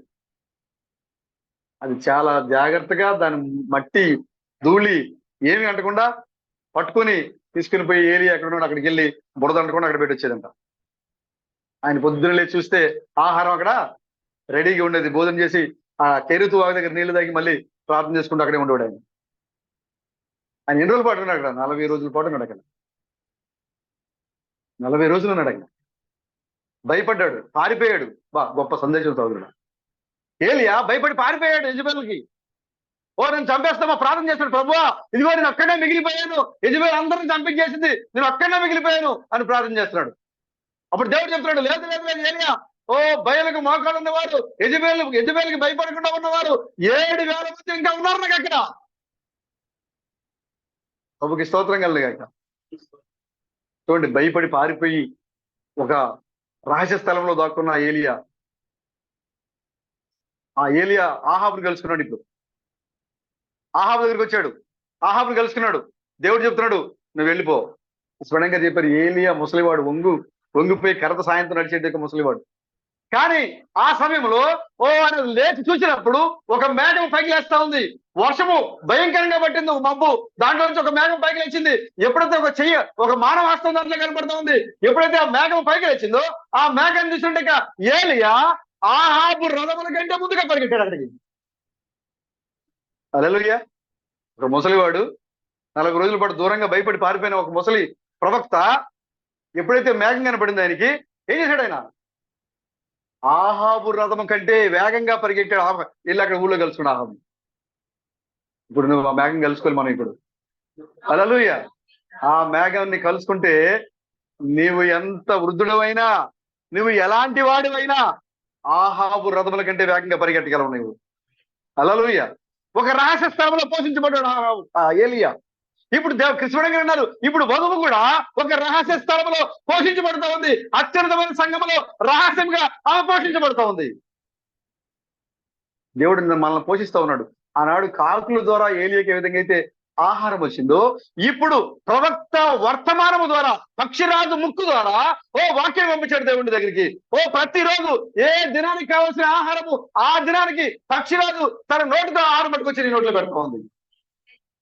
పక్షిరాజు అనగా ప్రవక్త. హల్లెలూయా. ఆ ప్రవక్త వర్తమానం చేత ప్రతి దినము దేవుడు నీకు ఆహారం ఇస్తామని మనం ఇప్పుడు రహస్యంగా మనం ఈ లోకానికి ఎరిగిని ఒక రహస్యమైన స్థలంలో మనం భోజనం చేస్తూ ఉన్నాం, ఆహారం తీసుకుంటూ ఉన్నాం. ఈ సమయంలో ఒక మేఘం రాబోతుంది. ఆ మేఘంలో ఒక మానవ హస్తం కనబడబోతుంది. రోజు మనం మాట్లాడదాం ప్రభు చిత్తం అయితే. ఆ మానవ హస్తం కనబడబోతుంది. మెనే మెనే టేకెల్ పార్సల్ అని ఏదైతే దానియేలు కాలంలో బెల్షస్సర్ యొక్క జీవితాన్ని రాసిందో ఆ మానవ హస్తం కనబడబోతుంది. ఆ యొక్క యెహెజ్కేలు కాలంలో ఏ మానవ హస్తం అయితే యెహెజ్కేలు చూశాడో ఆ మానవ హస్తం కనబడబోతుంది. ఇదిగో ఏలియా కాలంలో ఏ మేఘం అయితే పైకి లేచిందో ఆ మేఘంలో ఒక మానవ హస్తం ఉందో, ఎప్పుడైతే మేఘము మానవ హస్తాన్ని ఏలియా చూశాడో, వృద్ధ ముసలిగా ఉండక ఆ యొక్క ఏలియా ఆహాబు రథం కంటే గుర్రాల కంటే వేగంగా పరిగెత్తుకుంటూ వెళ్ళిపోయాడు. ఆయన భయపడి పారిపోయి దాక్కున్న ఏలియా మేఘాన్ని చూసిన తర్వాత యెజెబెల్ దగ్గర తిన్నగా వెళ్ళాడు. ఇప్పుడు హల్లెలూయా. అప్పుడు ఆ మేఘం యొక్క ప్రసన్నతే వీరి సహోదరుడా, ఆ మేఘం యొక్క ప్రసన్నత వీరు మేఘంలో దేవుడే నివాసమై ఉన్నాడు. హల్లెలూయా. యేసుక్రీస్తు ఇప్పుడు ఇదిగో ఈ రూపంలో లేడైనా యేసుక్రీస్తు ఏ రూపంలో ఉన్నాడు? ఇప్పుడు తన యొక్క పెండ్లి కుమార్తె యొక్క రూపంలో ఉన్నాడు. ఆయన ఆ మేఘం యొక్క సముదాయంలో ఉన్నాడు. ఆయన యేసుక్రీస్తు ఆ కాలానికి ఈ శరీరాన్ని మరల రెండవ రకంలో ఈ శరీరాన్ని రెండోసారి పరిచయంలో మరలా ఈ రూపాన్ని వాడుకున్నాడు. కానీ ఆయన యొక్క అసలు రూపము సంఘమై ఉన్నది, మేఘమై ఉన్నది. హల్లెలూయా. దేవునికి స్తోత్రం కలుగుగాక. మీరు వాక్యాన్ని పట్టుకుంటున్నారు సహోదరులారా. హల్లెలూయా. ఒక రహస్యమైన స్థలంలో మనం పోషించబడుతూ ఉన్నాం. పక్షిరాజు ముక్కు ద్వారా మనకు దేవుడు ఆహారం అందిస్తూ ఉన్నాడు. పక్షిరాజు నోటి ద్వారా మనకు దేవుడు ఆహారం అందిస్తూ ఉన్నాడు మనకి. కాబట్టి ఈ చివరికాల సమయంలో చెడ్డక ఈ యొక్క వ్యక్తి 2 గుర్రాల మీద స్వారీ చేస్తా ఉన్నాడు. ఆయన వచ్చినప్పుడు బబులోను కూలిపోతా ఉంది. ఆయన అంటున్నాడు, నా ధాన్యమా, నా కుమారుడా, నా కుమార్తె అని పిలుస్తున్నాడు. నా కళ్ళములో నొచ్చబడిన వాడా, నా సంఘంలో పోషించబడిన వాడా. హల్లెలూయా. మీరు ఎక్కడున్నారు ఇప్పుడు? దేవుని కళంలో ఉన్నారా బ్రదర్? మీరు దేవుని యొక్క ధాన్యంగా ఉన్నారా మీరు? హల్లెలూయా. అయితే నువ్వు క్రీస్తు అన్నావు. ఎందుకంటే ఒక క్రీస్తు విత్తబడి అనేక క్రీస్తులు వచ్చారు, ఒక ప్రణామం విత్తబడి అనేక ప్రణామాలు వచ్చారు ఈ కాలంలో. ఇప్పుడు నువ్వు దేవుని యొక్క కళంలో ఉన్నవాడు అయితే ఇప్పుడు నువ్వు దేవుని యొక్క ధాన్యం ఉన్నావు. ఆయన పిలుస్తున్నాడు. ఇక్కడ బబులోను కూలిపోతోంది, అన్ని విగ్రహాలు పడిపోతూ ఉన్నాయి. ఈ లోకంలో దేవతలు అందరి దేవతలందరూ కూడా కూలిపోతున్నారు. ఎందుకంటే ఆయన తన ధాన్యం దగ్గరికి వస్తా ఉన్నాడు. ఆయన తన ధాన్యం దగ్గరికి వస్తా ఉన్నాడు. ఎలా వస్తున్నాడంటే జోడు గుర్రాల మీద స్వారీ చేసుకుంటూ వస్తా ఉన్నాడు. ఆయన జకర్యా 9:9 ఆయన గాడిద మీద మరియు సీయోను కుమార్తె ఉల్లసించు, సంతోషించు. ఎందుకు? ఉత్సాహించు, సంతోషించు. ఎందుకు? నీ రాజు. హల్లెలూయా. రాజులు నీ రాజు ఒకే ఒక రాజు వస్తున్నాడు. ఆ ఒకే ఒక రాజు గాడిద మీద మరియు గాడిద పిల్లల్ని సవారి చేసుకుని వస్తున్నాడు దగ్గరికి. సీయోను కుమార్తె సంతోషించు, ఉత్సహించు. ఎందుకంటే నీ రాజు దీనుడై సాత్వికుడై గాడిద పిల్ల దగ్గర ఎందుకు వస్తా ఉన్నాడు. అప్పుడు సంతోషించాలి మనం ఇప్పుడు. హల్లెలూయా. రాజు ఒకే ఒక రాజు, ఒకే ఒక దేవుడు. ఆయన గాడిద మీద అనగా సామాన్యంగా అమెరికాలో కనపడ్డారు, గాడిద పిల్ల మీద అనగా ఇండియాలో అతి సామాన్యంగా ఆయన మరలా మనకి ఈ లోకంలో కనపడ్డారు. ఆయన సీయోను కుమార్తె దగ్గరికి వచ్చాడు. ఆయన ఎక్కడికి వచ్చారు? జకర్యా చెప్తున్నాడు, సంతోషించు, సంతోషించి సీయోను కుమార్తె నీ రాజు నీ దగ్గరికి వస్తా ఉన్నాడు. సామాన్యంగా వస్తా ఉన్నాడు. హల్లెలూయా. చూసారా బ్రదర్? సామాన్యంగా వచ్చిన రాజుని కనుగొన్నారా? గాడిద మీద మరియు గాడిద పిల్ల మీద వచ్చిన రాజుని మీరు కనుగొన్నారా? ఇదిగో 2 గుర్రాల మీద స్వారీ చేసుకుంటూ వచ్చిన రాజుని మీరు చూసారా? ఇదిగో భవిష్యత్తుగా పర్వతం వచ్చి ఒక భాగం భూమి మీద మరొక భాగం సముద్రం మీద పోకుండా రాజు మీరు చూడగలిగారా? హల్లెలూయా. ఆయన సింహం వలె ఆర్భాటించాడు. ఆయన చూడండి, ఎక్కడ కూడా వాక్యాన్ని విడదీయడానికి అవకాశం లేదు. జకర్యా 14:7 జీవజలములు బయలుదేరి వస్తా ఉన్నాయి. ఎక్కడి నుంచి వస్తా ఉన్నాయి జీవజలములు? యెరూషలేము నుంచి వస్తా ఉన్నాయి. జీవజలములు బయలుదేరి యెరూషలేము నుంచి సగ భాగము తూర్పు సముద్రం వరకు, సగ భాగము పడమటి సముద్రములు దిగుతూ ఉన్నాయి. జీవజలాలు మాత్రం యెరూషలేమే, యేసుక్రీస్తు దగ్గర నుంచి వస్తా ఉన్నాయి. సగం ఎటు వస్తా ఉన్నాయి? ఇండియాకి, సగము అమెరికాకి, ఒక పాదం భూమి మీద, మరొక పాదము సముద్రం మీద. ఒకసారి చూడండి, జకర్యా 14:7 ఒకసారి చదవండి.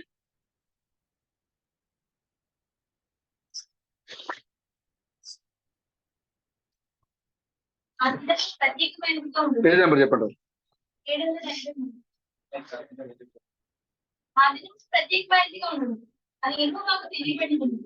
పగలు కాదు, రాత్రి కాదు, అసమే కాదు,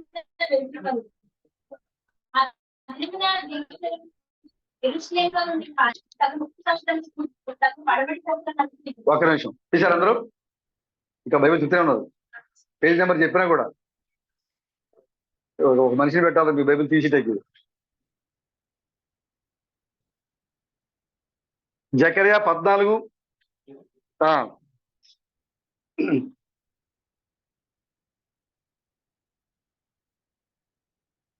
ఆ దినము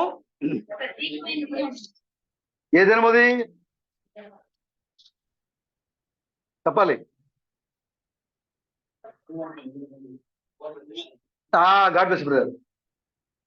యెహోవా ఈ లోకానికి వచ్చి మానవుడిగా అమెరికాలో ఇండియాలోకి వచ్చే దినము, ఏదైతే దేవుడు నీ దగ్గరికి వచ్చే దినము ఏదైతే ఉందో ఆ దినము ఎలాంటిది? స్పెషల్ డే, ప్రత్యేకమైన దినం అది. మిగతా వారి దగ్గరికి వచ్చిన సమయం లాంటి సమయం కాదు. దేవుడి దగ్గరికి వచ్చిన సమయము అబ్రాహాం దగ్గరికి వచ్చినప్పుడు, ఇస్సాకు దగ్గరికి వచ్చినప్పుడు, యాకోబు దగ్గరికి వచ్చినప్పుడు, లేదా గిద్ద దగ్గరికి వచ్చినప్పుడు, పెరిగిలాడినప్పుడు అలాంటి సమయం కాదు. నీ దగ్గర వచ్చిన సమయము నీది ప్రత్యేకమైన సమయము. దేవుడి దగ్గరికి రావటము ప్రత్యేకము. నీ కేటాయించే దినము ప్రత్యేకము. అది ప్రత్యేకమైన దినము. అది పగలు కాదు, రాత్రి కాదు, అస్తమయ కాలము. చీకటి పడినట్లుగా ఉంటుంది ఆ సమయము. స్పెషల్. ఎవరి కోసము? నీ కోసము. ప్రత్యేకమైన సమయం కేటాయించాడు దేవుడు నీ కోసం. పగలు కాదు, రాత్రి కాదు, అస్తమయ కాలమున వెలుగు వస్తుంది. మొత్తం అందరూ అనుకుంటారు అబ్బా చేయబడిపోయింది అనుకుంటారు. కానీ ఆ సమయంలో నీకేమొస్తుంది? దావీదు అనిపిస్తుంది, లెమ్ము లెమ్ము తేజరే లెమ్ము, నీకు నీకు లోకానికి అన్నాడా నీకన్నాడా? నువ్వు చీకటి. చూడండి, ఐగుప్తు అంతటా కూడా చీకటే, కటిక చీకటి. విస్మరణంగా చెప్తున్నారు. వాళ్ళ చేతులు వాళ్ళ ముందు పెట్టుకున్నా కూడా ఆ చీకట్లో వాళ్ళ చెయ్యి ఉందో లేదో కూడా తెలియనంత కటిక, బాగా కటిక చీకటి. అంత చీకటి ఉంది. కానీ ఇశ్రాయేల్ ప్రజలు అదే దేశంలో ఉన్నారు. ఇజ్రాయేల్ ప్రజలు అదే దేశంలో ఉన్నారు. వాళ్ళకి అగ్నిస్తంభం ఉంది పైన. అసలు చీకటే లేదు వాళ్ళకి. ఎక్కడ ఏ యాంగిల్లో చూసినా చీకటి లేదు వాళ్ళకి. కారణం ఏంటంటే దేవుడే పైన వెలుగుగా ఉన్నాడు అక్కడ. హల్లెలూయా. ఇప్పుడు ఇక్కడ చూడండి, అది ప్రత్యేకమైన దినము. పగలు కాదు, రాత్రి కాదు, అస్తమయ కాలమున నీకు వెలుగు రావాలి. ఇప్పుడు లోకానికి కాదు బ్రదర్.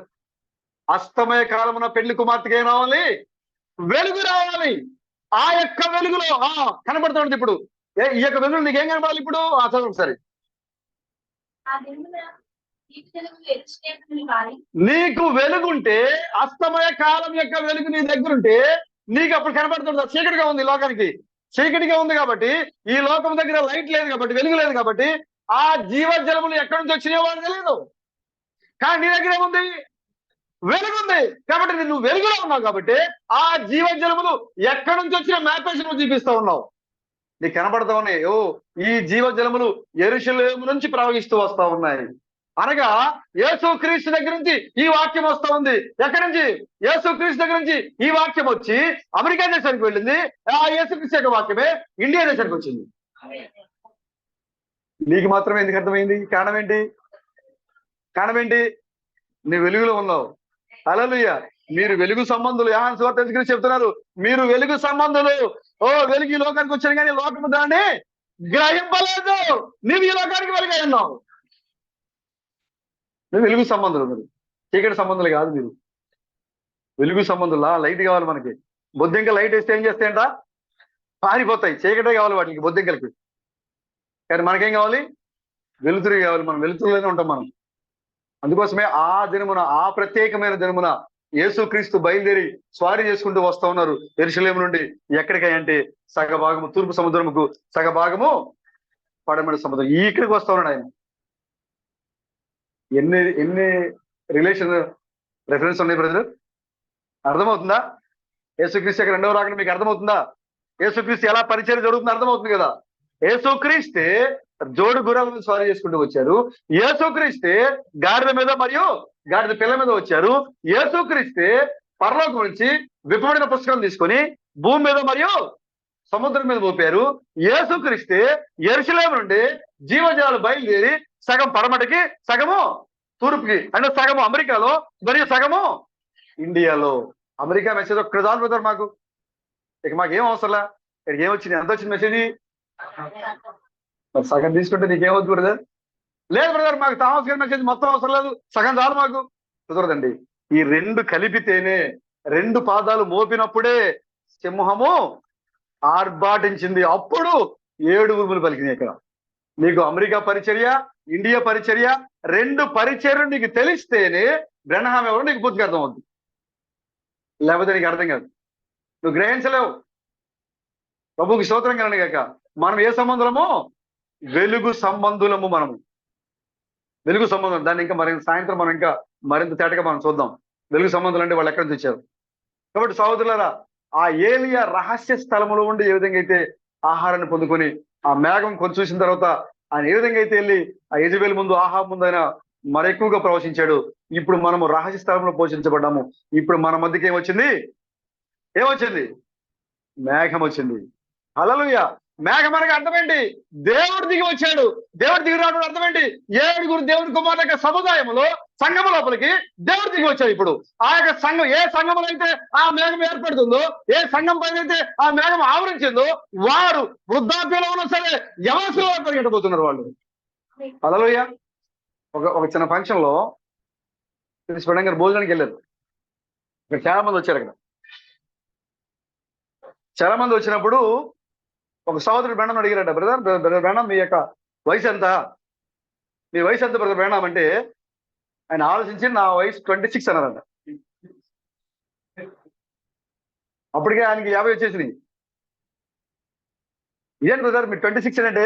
బ్రదర్ అతి త్వరలో నేను 26 ఏజ్కి రాబోతున్నాను, 20 ఏజ్కి రాబోతున్నాను. నేను ఆ వయసుకి వెళ్ళిపోతున్నాను. కాబట్టి మిగతాదంతా, నా మిగతా వయసు మొత్తం కూడా తుడిచేశాడు దేవుడు. నాకు లేదుగా, నా వయసు మిగతా వయసు లేదు. నాకున్న వయసు 25 సంవత్సరాలే. అది త్వరలో నేను ఇదే శరీరం, ఇదే రూపంలో ఈ భూమి మీద ఇదే వయసులో నేను మరలా కోల్పోయిన నా జుట్టుతో. ఆయన జుట్టు లేదని బాగా ఎక్కువగా ఉండేది. సిస్టర్ కూడా అడుగుతుంది, మీ యొక్క జుట్టు ఎక్కడ దాయబడి ఉంది? మనం పరలోకం నుంచి వచ్చిన తర్వాత మీకు జుట్టు ఉంటుందా మళ్ళీ? అప్పుడు ఆయన నా ప్రతి వెంట్రుక భద్రం చేయబడి ఉంది. నేను యవన కాలంలో ఏ విధంగా అయితే ఉన్నానో, ఉన్నవరకు చెప్తున్నారా? యవన కాలంలో అయితే ఎలాంటి బలమైన ఆ జుట్టును కలిగి ఉన్నానో, నేను మరలా అదే రూపాన్ని నేను సంతరించుకోబోతున్నాను. చూసారా? ఇప్పుడు నువ్వు ఎంత బలహీనుడు అయినా, ఎంత వయసులో ఉన్నా, ఎంత చిన్నగా ఉన్నా, ఎంత పెద్దగా ఉన్నా, ఆ మేఘం నీ దగ్గరికి వచ్చినప్పుడు నువ్వు యవ్వన సేవలే మారిపోబోతున్నావు. ఒక ముసలివాడు ఆహాబు రథము కంటే వేగంగా పరిగెట్టగల శక్తిని సంపాదించుకున్నాడు. కారణము మేఘము. అది రాబోతుంది. ముంచుకొచ్చుతున్నా తుఫాను రావడం కంటే ముందుగా మేఘాలు రావాలి. ఈ లోకానికి తీర్పు రాబోతుంది. దానికంటే ముందుగా దేవుడు వచ్చాడు ఈ లోకానికి. ఎందుకంటే హెచ్చరిక చేయడానికి. హెచ్చరిక చేయకుండా దేవుడు ఏ పని కూడా చేయడు. ఆయన దాంట్లో మానవహస్తం ఒకటి లేచి వచ్చింది. మానవహస్తము లేచి వచ్చింది. ప్రభుకి స్తోత్రం కలండి గాక. కాబట్టి మీరందరూ కూడా ఆ యొక్క మేఘంలో కొనుపబడినారు. మేఘంలో మనం ఉన్నాము. 6 దినాల పాటు మనం బయట ఉన్నాం. కానీ 7వ దినమున మోషే ఆ యొక్క మేఘంలో కొనుపబడ్డాడు. మోషే బాహ్య దేహమే, ఈ యొక్క దేహమే దగదగ మెరిసిపోతా ఉంది. ఆ మేఘంలో కొనుపబడ్డది మెరిసిపోతుంది. మోషే యొక్క ముఖాన్ని వాళ్ళు చూడలేకపోయారు. అంత ప్రకాశవంతంగా ఉంది మోషే. ముఖం వెలిగిపోతున్నట్టుగా, ఆ యొక్క వెలుగే నడుచుకుంటూ వస్తున్నట్టుగా, ఆ మెట్ల నుంచి ఆ సినాయి పర్వతం మీద నడుచుకుంటూ వస్తున్నట్లుగా వాళ్ళు చూశారు. వాళ్ళు చూడలేక వాళ్ళ ముఖాన్ని తిప్పేసుకున్నారు. ఆ వెలుగు తగ్గిపోకుండా ఉండటం కోసము మోషే తన ముఖం మీద ముసుగు వేసుకున్నాడు. అనగా దేవుడు ఇజ్రాయేల్ మీద ఏం చేశాడు? ముసుగు వేశాడు. ఇప్పుడు అతి త్వరలో ఆయన ఆ ముసుగును తొలగించబోతున్నాడు. అక్కడ 1,44,000 మంది రాబోతున్నారు. ఇప్పుడు మోషే ముఖం మీద ఉన్న ముసుగు తొలగించబడుతుంది. 1,44,000 మంది మరలా మోషే ఏరియాలో మాట వినబోతున్నారు. వాళ్ళు అదే జరగబోతుంది. ఇక్కడ మనం ఏ కాలంలో ఉన్నామో చూడండి. దేవుడు ఏ విధంగా పనిచేస్తున్నాడో చూడండి. ఆదిలోనే ఆగిపోవద్దు, ఆదికి ముందు చూడండి. హల్లెలూయా. ఆదికి ముందు నువ్వు ఎక్కడున్నావో చూసుకో. ఆదికి ముందు నువ్వేమైనావో చూసుకో. ఆదికి ముందు దేవునితో నువ్వు ఎలా ఉన్నావో చూసుకో. అప్పుడు నీ యొక్క స్థానం ఏంటి ఈ లోకం నీకు అర్థమవుతుంది. మనము దేవుని యొక్క కలంలో నూర్చబడిన ధాన్యమై ఉన్నాము. వ్యవసాయంగా ఈ లోకానికి వచ్చాము. మనం దేవుని యొక్క వ్యవసాయంగా మనం ఈ లోకానికి వచ్చాము. ఈ యొక్క ధాన్యాన్ని నూర్చడానికే నిజమైన వ్యవసాయకుడిగా ఆయన 2 గుర్రాల మీద స్వారీ చేసుకుంటూ నీ దగ్గరికి వచ్చాడు. ఆయన ప్రభుకి స్తోత్రం కలండి గాక. హల్లెలూయా. ఆనందం ఆనందం ఎంతో ఆనందం.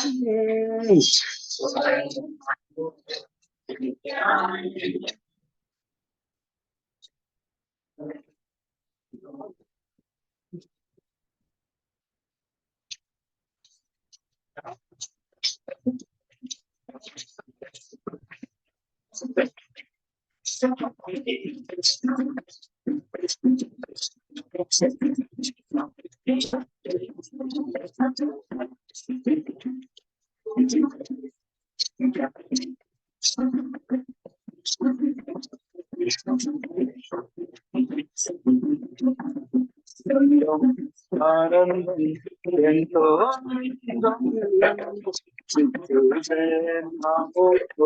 నిత్య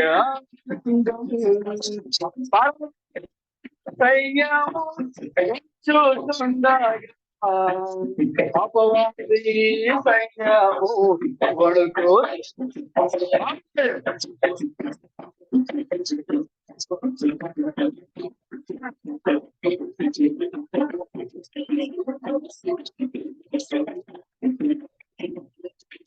ఆనందం ఆనందం ఎంతో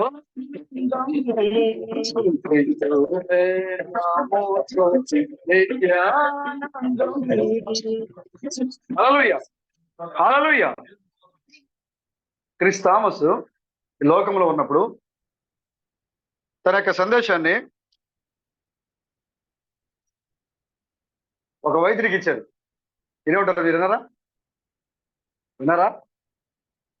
క్రిస్ థామస్ గారు తన సందేశాన్ని, ఒక పుస్తకాన్ని ఒక డాక్టర్ గారికి ఇచ్చాడు. ఈ పుస్తకం చదవండి. ఆయన ఆ పుస్తకాన్ని చదివి,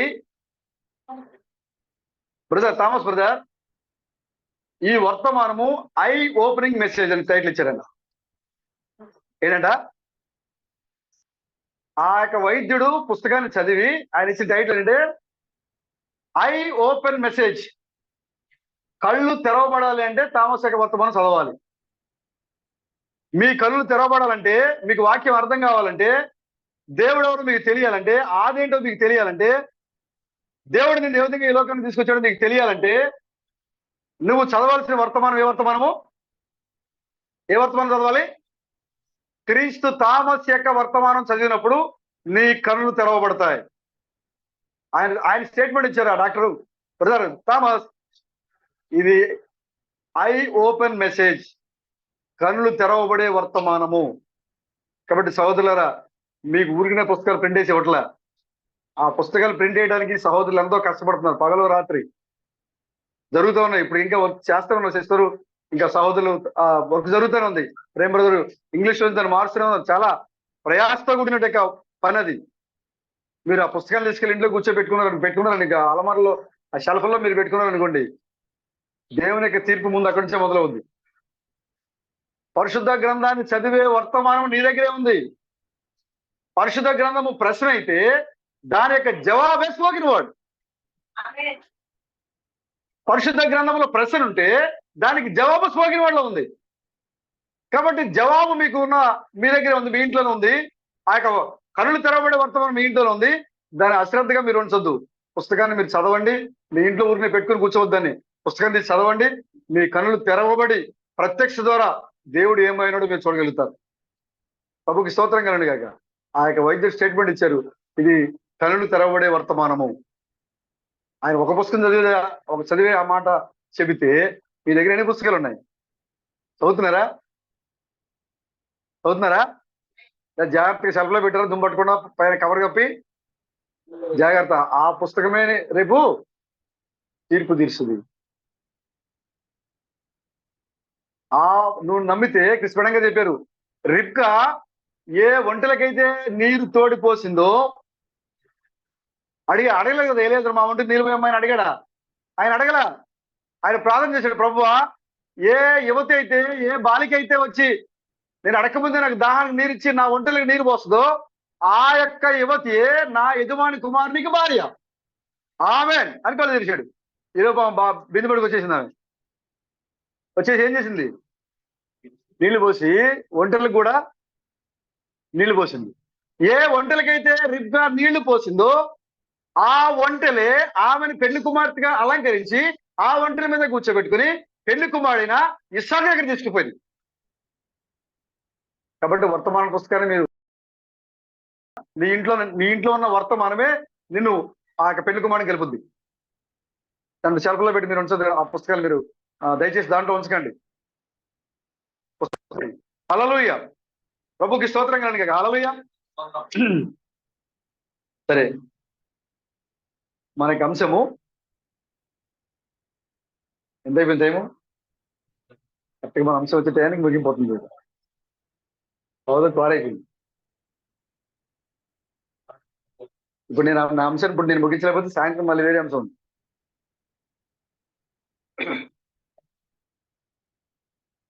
నేను ఎందుకు ఆ అంశం తీసుకుందాం అనుకున్నా, కానీ సోదరులందరూ రాలేదు కాబట్టి వేరే అంశాన్ని మార్చాను. సంఘానికి ఎంతో అవసరం కాబట్టి కొంతమంది సహోదరులు ప్రయాణంలో ఉన్నారు, కొంతమంది సహోదరులు మరి రాలేకపోయారు. చాలా బాధాకరమైన విషయమే. మనం ఆల్రెడీ ముందే చెప్పాం, మనం మీటింగ్స్ ఉంటాయని. కానీ రకరకాల పనులు, లోక సంబంధమైన పనులు పెట్టుకుని మీటింగ్లు రావడం అనేది చాలా భయంకరం. బాధాకరం కాదు, చాలా భయంకరం. అది దేవుని యొక్క సన్నిధిలో మరి దేవుని యొక్క ఆరాధన జరుగుతున్నప్పుడు దేవుని యొక్క మందిరానికి వెళ్ళకపోవడం అనేది చాలా భయంకరమైన కార్యం అని చెప్పారు భిన్నంగా. దానికి మించినట్టు భయంకరమైన కార్యం లోకంలో లేదు. చాలా దేవుని యొక్క వాక్యాన్ని ఎగతాళి చేస్తే, అవమానిస్తే, ఒక ఆయన ఏం చేశాడు, ఒక కటికే పేదవాడు, నిరుపేద, బ్రహ్మాం చర్చికి వెళ్ళాడు. ఆయన దూరం బాగా. ఒకరోజు బాగా బలహీనంగా ఉన్నాడు. ఆయన బస్సుల్లో వాటిలో వాహనాలు వెళ్ళడానికి బాగా ఇబ్బందిగా ఉన్నాడు. అందుకోసమని ఒక 1000 రూపాయలు అప్పు చేసి కారు కిరాయి పెట్టుకున్నాడు. 1000 రూపాయలు కిరాయి అంటే చాలా దూరం ఉంటుంది. ఆ రోజుల్లో 1000 రూపాయలు కిరాయి అంటే బ్రహ్మం టెంపుల్కి చాలా దూరమే. 1000 రూపాయలు కిరాయి పెట్టుకుని ఆయన బయలుదేరి వెళ్తున్నాడు. అంతకుముందే ఒక పక్కింటి ఆయన డబ్బులు అడిగాడు. ఆయన లేవన్నాడు. ఆయన కానీ ఇప్పుడు డబ్బులు అన్ని పోగు చేసుకుని ఆయన వెళ్తా ఉంటే ఆయన పిలిచాడు. ఇలా డబ్బులు లేవన్నావు, ఎక్కడికి వెళ్తున్నావు నువ్వు అసలు అడిగితే ఆయన చెప్పాడు, ఇక్కడ మా చర్చిలో ప్రభురాత్రి భోజనం జరుగుతోంది కాబట్టి నేను దాన్ని ఆచరించడానికి వెళ్తానని చెప్పాడు. తెలుసు కదా మీకు ప్రభురాత్రి భోజనం? చాలా మంది తెలియదు, తెలుసు కదా కొంతమందికి. ప్రభురాత్రి భోజనం అంటే ఏంటి? యేసుక్రీస్తు అప్పగించబడే రాత్రి రొట్టె ద్రాక్షారసం ఇచ్చారు ఆయన. అది నేను మరలా వచ్చే వరకైనా, నేను మరలా మీతో కలుసుకునే వరకు మీరు దీన్ని ఆచరించమని చెప్పాడు ఆయన. నేనైతే మరలా ముట్టుకోనని చెప్పాడు ఆయన. మరలా మీతో కలిసి భుజించే వరకు నేను మరలా దీన్ని ముట్టుకోనని చెప్పాడు ఆయన. నిజమే, ఆయన వెళ్ళిపోయారు, ముట్టుకోలేదు. మరలా ఎప్పుడు ముట్టుకున్నాడు ఆయన? యేసుక్రీస్తు వెళ్ళిపోయారు, ప్రభు వల్ల ఆయన ముట్టుకోలేదు. మళ్ళా ప్రభురాత్రి భోజనం ఎప్పుడు పెట్టుకున్నారు ఆయన? మళ్ళీ భిన్నంగా అమెరికాలోకి వచ్చినప్పుడు మళ్ళీ ప్రభు వల్ల ముట్టుకున్నారు ఆయన. నేను ముట్టుకోను, మరలా మీతో పాటు వచ్చి ముట్టుకోనని చెప్పాడు ఆయన. మరలా వచ్చి ఆ ప్రభు రాత్రి భోజనం బలలో చేపెట్టాడు ఆయన. ఇక లాస్ట్ అనమాట అది లోకానికి. ఆ యొక్క ప్రభురాత్రి భోజనం తీసుకోవడానికి వెళ్తాను నేనని చెప్పాడు ఆయన. అప్పుడు ఆయన నవ్వి ఆయన అన్నాడు, ఓ ప్రభురాత్రి భోజనం అంటే నీకు ఏమిస్తారు అంటే, చిన్న రొట్టె ముక్క, చిన్న ద్రాక్షారసం ఇస్తారు అని చెప్పాడు. ఇక నా దగ్గర ఉంది రొట్టె ముక్క, నా దగ్గర కూడా ద్రాక్షారసం వైన్ ఇప్పుడు నా దగ్గరే ఉందిరా, నీకు పూజేస్తుంది. దీనికోసం నువ్వు అప్పు చేసుకుని కిరాయి పెట్టుకుని అంత దూరం వెళ్ళాల్సిన అవసరం ఉంది, నువ్వు రా అని పిలిచాడు. ఎగతాళి చేశాడు. కానీ ఆయన వినలా. ఆయన తనకు మార్గంలో వచ్చేసి బ్రహ్మం టెబర్నకల్కి వచ్చేసి ఆయన తనకు ప్రభురాత్రి భోజనంలో పాల్గొని ఆయన తనకు విశ్వాసంతో ఉండి ఆయన కార్యక్రమం ముగించుకొని వెళ్ళిపోయాడు. ఆయన ఇంటికి వెళ్ళే సమయానికి ఆయన శవాన్ని భుజం మీద మోసుకుని పట్టుకుపోతున్నారు. ఆయన ఇంటికి వెళ్ళే సమయానికి ఆయన శవం ఎక్కడికి వెళ్తుంది? అరే నేను వెళ్ళేటప్పుడు బాగానే ఉన్నాడు, ఎందులోనే ఏమైపోయింది తెలీదు, ఈయన చనిపోయాడు. అంతేకాదు, ఆయన మోసుకుంటూ పోతా ఉంటే ఆకాశం నుంచి పిడిగిలాంటిది వచ్చి ఆ శరీరాన్ని కూడా ఏం చేసింది? ఛిద్రం చేసింది. దేవుని వాక్యాన్ని నిర్లక్ష్యం చేయకూడదు, అశ్రద్ధగా ఉండకూడదు, అవమానించకూడదు. దేవుని యొక్క వాక్యానికి మీరు ఇవ్వాల్సిన సమయాన్ని మీరు ఇవ్వండి. దేవుడు నేను ఈ లోకాన్ని తీసుకొని రాకపోతే నీకు నీ కుటుంబం ఎక్కడా, నీ పనులు ఎక్కడా, నీ ఒత్తిడి ఎక్కడా, నీ మిగతా ఏంటి అక్కడ? అసలు నీవే లేకపోతే నీ పని ఎక్కడ? అసలు ఏసీ బాగు చేయాలి. అసలు ఉన్న బ్రదర్ ఉండాలి ఏసీ బాగు చేయాలంటే. ఉన్న బ్రదర్ ఉన్నారంటే అర్థం ఏంటి? దేవుడు ఈ లోకంలో జీవించేందుకు ఆయనకి ఆయుష్నిచ్చాడు. ఇక్కడ ఆయన తన జీవనాన్ని కొనసాగించుకో ముందు ప్రథమంగా దేవుని యొక్క పనిని కొనసాగించి తన జీవనోపాధిని కొనసాగించుకోవాలని. మరి దేవుని యొక్క సన్నిధిలో మరి ఆరాధన జరుగుతున్నప్పుడు నిర్లక్ష్యంగా ఉంటే ఎలాగా? మిగతా లోకస్తులు దేవుడు ఏమన్నాడు? లోకస్తులతో ఆయన మాట్లాడు. అందుకోసమైనా పేతురు యోహాను ఎనబెట్టుకుంటున్నారు. మనిషి కుమారుడు నా గురించి ఏమనుకుంటున్నారు అడిగాడు. ఇప్పుడు వాళ్ళు చెప్పారు, అయ్యా నువ్వు ఏలియా, నువ్వు ఇర్మియా ప్రవక్తలు ఒకటి అనుకుంటున్నారయ్యా. అవునా, సరే ఓకేలే, అర్థం వదిలేండి. వాళ్ళు ఏమని అనుకుని, ఇర్మియా అనుకుని, ఏలియా అనుకుని, లేకపోతే ప్రవక్తల్లో ఒకటి అనుకుని, లేదా బాప్తిస్మ ఇచ్చి ఆనే లేచి వచ్చాడు అనుకుని, వాళ్ళు ఏమని అనుకుని, మీరేమనుకుంటున్నారు? అది నాకు కావాలి. మనం ఏమనుకుంటున్నామో, మనం ఏం చేస్తున్నామో అది ప్రభువుకి కావాలి. మీరేమనుకుంటున్నారు? చూడండి, చాలా భోజనాల్లో పేతురు గుర్తించారు, కానీ చెప్పే అవకాశం రాలా. ఆయన ఎవరో పేతురికి తెలుసు, కానీ చెప్పే అవకాశం రాలా. కానీ ఎప్పుడైతే మీరు ఏమనుకుంటున్నారు, నా గురించి మీరు ఏమనుకుంటున్నారు అని అడిగినప్పుడు పేతురు ఏమాత్రం ఆలస్యం చేయలే, ఏమాత్రం వెనకడిగేలా, ఎక్కడ సిగ్గుపడలా, ఎక్కడ భయపడలా, చేయి చూపించాడు. నీవు జీవము గల దేవుని కుమారుడైనా క్రీస్తువే. అలాంటి విశ్వాసాలు కావాలి సంఘంలో. కాబట్టి వాక్య విషయంలో జాగ్రత్తగా ఉండండి. దేవుని మందిరానికి వచ్చే విషయాల్లో జాగ్రత్తగా ఉండండి. మందిరంలో ఆరాధన ఉన్నప్పుడు మీరు పనులు నిజమే, మన కుటుంబాన్ని పోషించుకోవాలి, కానీ దేవుని కంటే ఎక్కువ కాదు. దేవుని కంటే ముఖ్యమైనది, ప్రథమైనది ఏది కూడా లేదు ఈ లోకంలో. సమస్తాన్ని చక్కబెట్టగల దేవుడు ఆయన. సమస్తాన్ని చక్కబెట్టగల దేవుడు ఆయన. ఆయన మెసేజ్ వినడానికి ఒక సిస్టరు ఏడాది ప్రయత్నం చేసింది. ఎక్కడ? బెణం మీటింగ్ లో ఎదురు కుర్చీలో ఎదురుగా ఆయన కళ్ళతో చూస్తుండగా మెసేజ్ వినాలి. అది ఆ ఆశ. ఒక సిస్టర్ యొక్క ఆశ, బ్రహ్నాం గారు ఎదురుగా ఫుల్పీట్ ముందు ఎదురుగా కూర్చొని ఆయన మెసేజ్ వినాలి. ఎప్పుడు జరిగింది? సంవత్సరానికి కుదిరింది. అసలు ప్రతి వారం వస్తూనే ఉంది ఆవిడ. ఎప్పుడు వస్తే కానీ ఫుల్ హౌస్ఫుల్, ఎక్కడో ఎనమల కూర్చోవలసిన పరిస్థితి. కానీ సంవత్సరం తర్వాత ఒక రోజున ఎదురుగా బలిపీఠం దగ్గర కూర్చొని ఆయన ముఖాముఖిగా మెసేజ్ అయినటువంటి భాగ్యం కలిగింది ఆమెకి. సంవత్సరం తిరిగితే కూర్చొని మెసేజ్ వింటా ఉంది ఆనందంగా. ఆమె నల్లులి చెప్తోంది, పక్కన తన కుమార్తె ఉంది. సడన్ గా ఏమైంది? హార్ట్ స్ట్రోక్ వచ్చి పడిపోయింది. కుర్చీలోనే పడిపోయి చచ్చిపోయింది. అది అక్కడ ఏదో జరగబోతుంది, చీకటి ఆవరిస్తోంది. బ్రహ్మం మెసేజ్ మాట్లాడుతూనే ఆ చీకటిని గమనించాడు. అది కానీ తన సందేశాన్ని ఆపలేదు ఆయన. ఎప్పుడైతే ఆ సిస్టరు ఆ హార్ట్ పట్టుకుని నెప్పుతో అయ్యో అయ్యో అయ్యో అని పడిపోయిందో, పక్కన తన కుమార్తె అంటా ఉంది, ఏడుస్తూ ఉంది, మమ్మీ మమ్మీ మమ్మీ అని అరుస్తూ ఉంది. దానికి ఆయన ప్రసంగానికి ఆటంకమైంది. ఎందుకంటే ఎక్కడ ఉన్నారు వాళ్ళు? ఎదురుగా ఉన్నారు వాళ్ళు. ప్రసంగానికి ఆటంకమైంది. గట్టి గట్టి కేకలేస్తుంది ఆమె. అప్పుడు ఆయన చెప్పారు, బ్రహ్మం గారు చెప్తున్నారు అక్కడ, అమ్మ సహోదరి సైలెంట్గా కూర్చో. ఏంటండి వాళ్ళ అమ్మ చనిపోయి ఏంటి ఏనేమంటాడు? అమ్మ లేచి కూర్చో, సరిగ్గా సైలెంట్గా కూర్చో. ఆమె లేచి కూర్చుందండి. కారణము అక్కడ నిలబడిన వారు ఎవరో వాళ్ళకి తెలుసు. అక్కడ దేవుడు ఏం పని చేస్తున్నాడో వాళ్ళు ఎరిగి ఉన్నారు. అక్కడ ప్రభుకి స్తోత్రం కలగాక బలిపీఠం మీద మాట్లాడేది ఎవరో వాళ్ళు ఎరిగి ఉన్నారు. అక్కడ ఆమె ఆయన చెప్పిన వెంటనే లేచి ఆమె కుర్చీలో కూర్చొని దుఃఖ ముఖంతోనే ఉంది ఆమె. ఆయన ప్రసంగం తన ప్రసంగాన్ని కంటిన్యూ చేస్తున్నారు. కారణం ఏంటంటే దేవుని దగ్గర నుంచి ఆయనకి ఎలాంటి ఆజ్ఞ రాలేదు. స్పష్టంగా చెప్తున్నారు, దేవుడు నాకు చెప్పలేదేమి, దేవుడు చెప్పేదాకా నేను ఏ పని కూడా చేయను. అందుకు యేసుక్రీస్తు చెప్పారు, తండ్రి చేయుట ఏది కుమారుడు చూచునో దాన్నే ఆయన చేస్తాడు. ఇప్పుడు క్రీస్తు బిడ్డ కూడా చెప్తున్నాడు, నా తండ్రి చెప్పకుండా నేనేం కూడా చేయను. చనిపోయిన సేవ అక్కడ ఎదురుగా పడుకుని ఉంది, ఆ పక్కన పాప ఏడుస్తూ ఉంది, కానీ ఆయన ప్రసంగం కంటిన్యూ అవుతూనే ఉంది. కొంతసేపటి తర్వాత దర్శనం వచ్చింది. ఆయన మాట్లాడుతున్నారు ఎదురుగా. దర్శనంలో ఈ సిస్టర్ లేచినట్లుగా ఆ జీవంతో కూర్చున్నట్లుగా ఆ దర్శనం కనపడుతుంది. అప్పుడు ప్రసంగం ఆపాడు. ఎందుకంటే వాళ్ళు ఎవరో పరిచయం లేదు ఆయనకి. ఎదురుగా కూర్చున్నారు కానీ వాళ్ళు ఎవరు ఆయనకి తెలియదు. అప్పుడు ఆయన ఆ యొక్క ప్రసంగాన్ని నిలిపేసి ఆ సిస్టర్ వైపు చూసి, సిస్టర్ మేరీ అని పిలిచాడు. అప్పటికే చనిపోయి కొన్ని నిమిషాల పాటు అయిపోయింది ఆమె పడిపోయాడు. నిర్జీవంగా ఉంది ఆ శరీరము. చనిపోయి కొన్ని నిమిషాల పాటు అయిపోయింది అక్కడ. ఎప్పుడైతే ఆయన తన ప్రసంగాన్ని ఆపి సహోదరి మేరీ అని పిలిచారో, ఆ చనిపోయిన శవము జీవంతో సజీవంగా లేచి, ఆ సహోదరి బేణ ఐఎమ్ ఫైన్, కుర్చీలో కూర్చుంది లేచి. చూసా ఎలాంటి మినిస్ట్రీ బ్రదర్, ఎలాంటి వర్తమానం జరిగింది కనలేదుగా. మరి ఎంత నిర్లక్ష్యంగా ఉంటే ఎలాగా గుర్తించలేమా వాక్యం ఏ విధంగా జరుగుతుందో? పేతురు ఎలా సాక్ష్యం ఇచ్చాడో మనం ఆ విధంగా సాక్ష్యాన్ని ఇవ్వలేమా?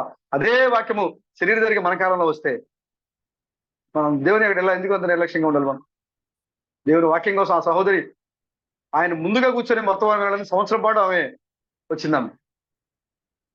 మరి మనం పర్వాలేదు, ఇంటికి కూర్చొని మనం దాంట్లో జూమ్లో కలుద్దాం, పర్వాలేదు. లేదా పని చేసుకుంటే జూమ్లో కలుద్దాం, పర్వాలేదు. ఈసారి చాలా భయంకరమైన కార్యాలు ఇవన్నీ కూడా. నువ్వు నిజంగా వెలుగు సంబంధం అయితే వెలుగు సంబంధమైన కార్యాలే చేయి. దేవుని సంబంధి అయిన వాడు లోక సంబంధమైన కార్యాలు చేయడు. మొదటి యోహాను పత్రికలో యోహాను అంటాడు, దేవుని సంబంధి అయిన వాడు లోక సంబంధమైన కార్యాల్లో పాలు పంచుకోడు. దేవుని సంబంధి అయిన వాడు దేవుని సంబంధిగానే కనపడుతూ ఉంటాడు. కాబట్టి దేవుని యొక్క సన్నిధిలో రావడానికి, సహోదరులు కలుసుకోవడానికి. మీరు దేవుడిని ప్రేమిస్తారంటే ఎలా ప్రేమించగలుగుతారు? మీరు ఎలా ప్రేమించగలుగుతారు మీరు దేవుడిని? అబ్బా, బ్రహ్మ రూపంలోనా? బ్రహ్మ గారి కనుక ఆ రూపం ప్యాంటు షర్ట్ వేసుకున్న దగ్గరికి వస్తే నేను ఎంతగా ప్రేమిస్తాను అంటావా? యేసుక్రీస్తు నిలువుటంగి వేసుకుని వచ్చిన దగ్గరికి కూర్చుంటే అబ్బా నేను ఎంతగా ప్రేమిస్తాను అంటావా? ఎలాగా? ఈ కాలంలో దేవుడు నీ నా రూపంలోనే ఎడి కూర్చున్నాడు ఆయన. హల్లెలూయా. సహోదరుని ప్రేమిస్తున్నావు అంటే దేవుడిని ప్రేమిస్తున్నావు అని. ఇది పొద్దున ఒకటి గ్రూప్ లో పెట్టారు చూసారా? ఏమని చెప్తున్నారు బ్రహ్మ గారు అక్కడ? చూసారా?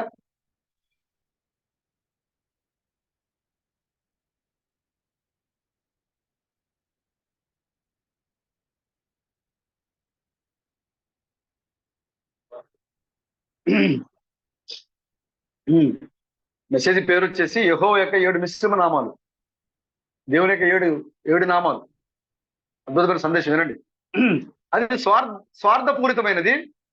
ఒక మనుష్యుని హృదయంలో తన సహోదరుని రక్షించాలనే భావం లేనట్లయితే, ఎవరైతే నీ పక్కన లేదా నీ కుటుంబంలో లేదా నీకు సంబంధించిన వాళ్ళు ఎవరైతే ఉంటారో వాళ్ళు వాక్యాన్ని తప్పిపోవచ్చు, లేదా వాక్యాన్ని ఎరిగి ఉండకపోవచ్చు, లేదా వాక్యాన్ని సరిగ్గా సమయాన్ని ఇవ్వలేకపోయి ఉండొచ్చు.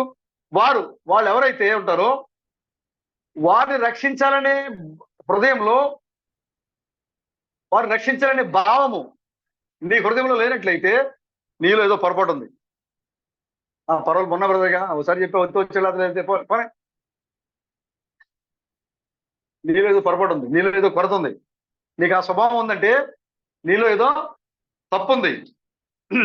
ఏ స్థితిలో ఉన్నప్పటికీ చూడండి, ఏ స్థితిలో ఉన్నప్పటికీ అతని సహోదరుడు అతన్ని ద్వేషించినప్పటికీ, ఒకవేళ నీ సహోదరుడు నిన్ను ద్వేషించినా సరే, నిన్ను ద్వేషించినా సరే, అతని సహోదరుడు అతనికి వ్యతిరేకంగా కార్యములు చేసినా సరే, అతనిని ముక్కలు చేయటకు తాను చేయగలిగినంత చేసినప్పటికీ, నిన్ను ఎంత ఇబ్బంది పెట్టినా, నీ హృదయాన్ని ఎంత ముక్కలుగా చేయాలని చూసినా, నిన్ను ఎంత ద్వేషించినా చేసినప్పటికీ, అయినప్పటికీ అతని సహోదరుని కొరకు అతని హృదయంలో భారమును కలిగి ఉంటాడు.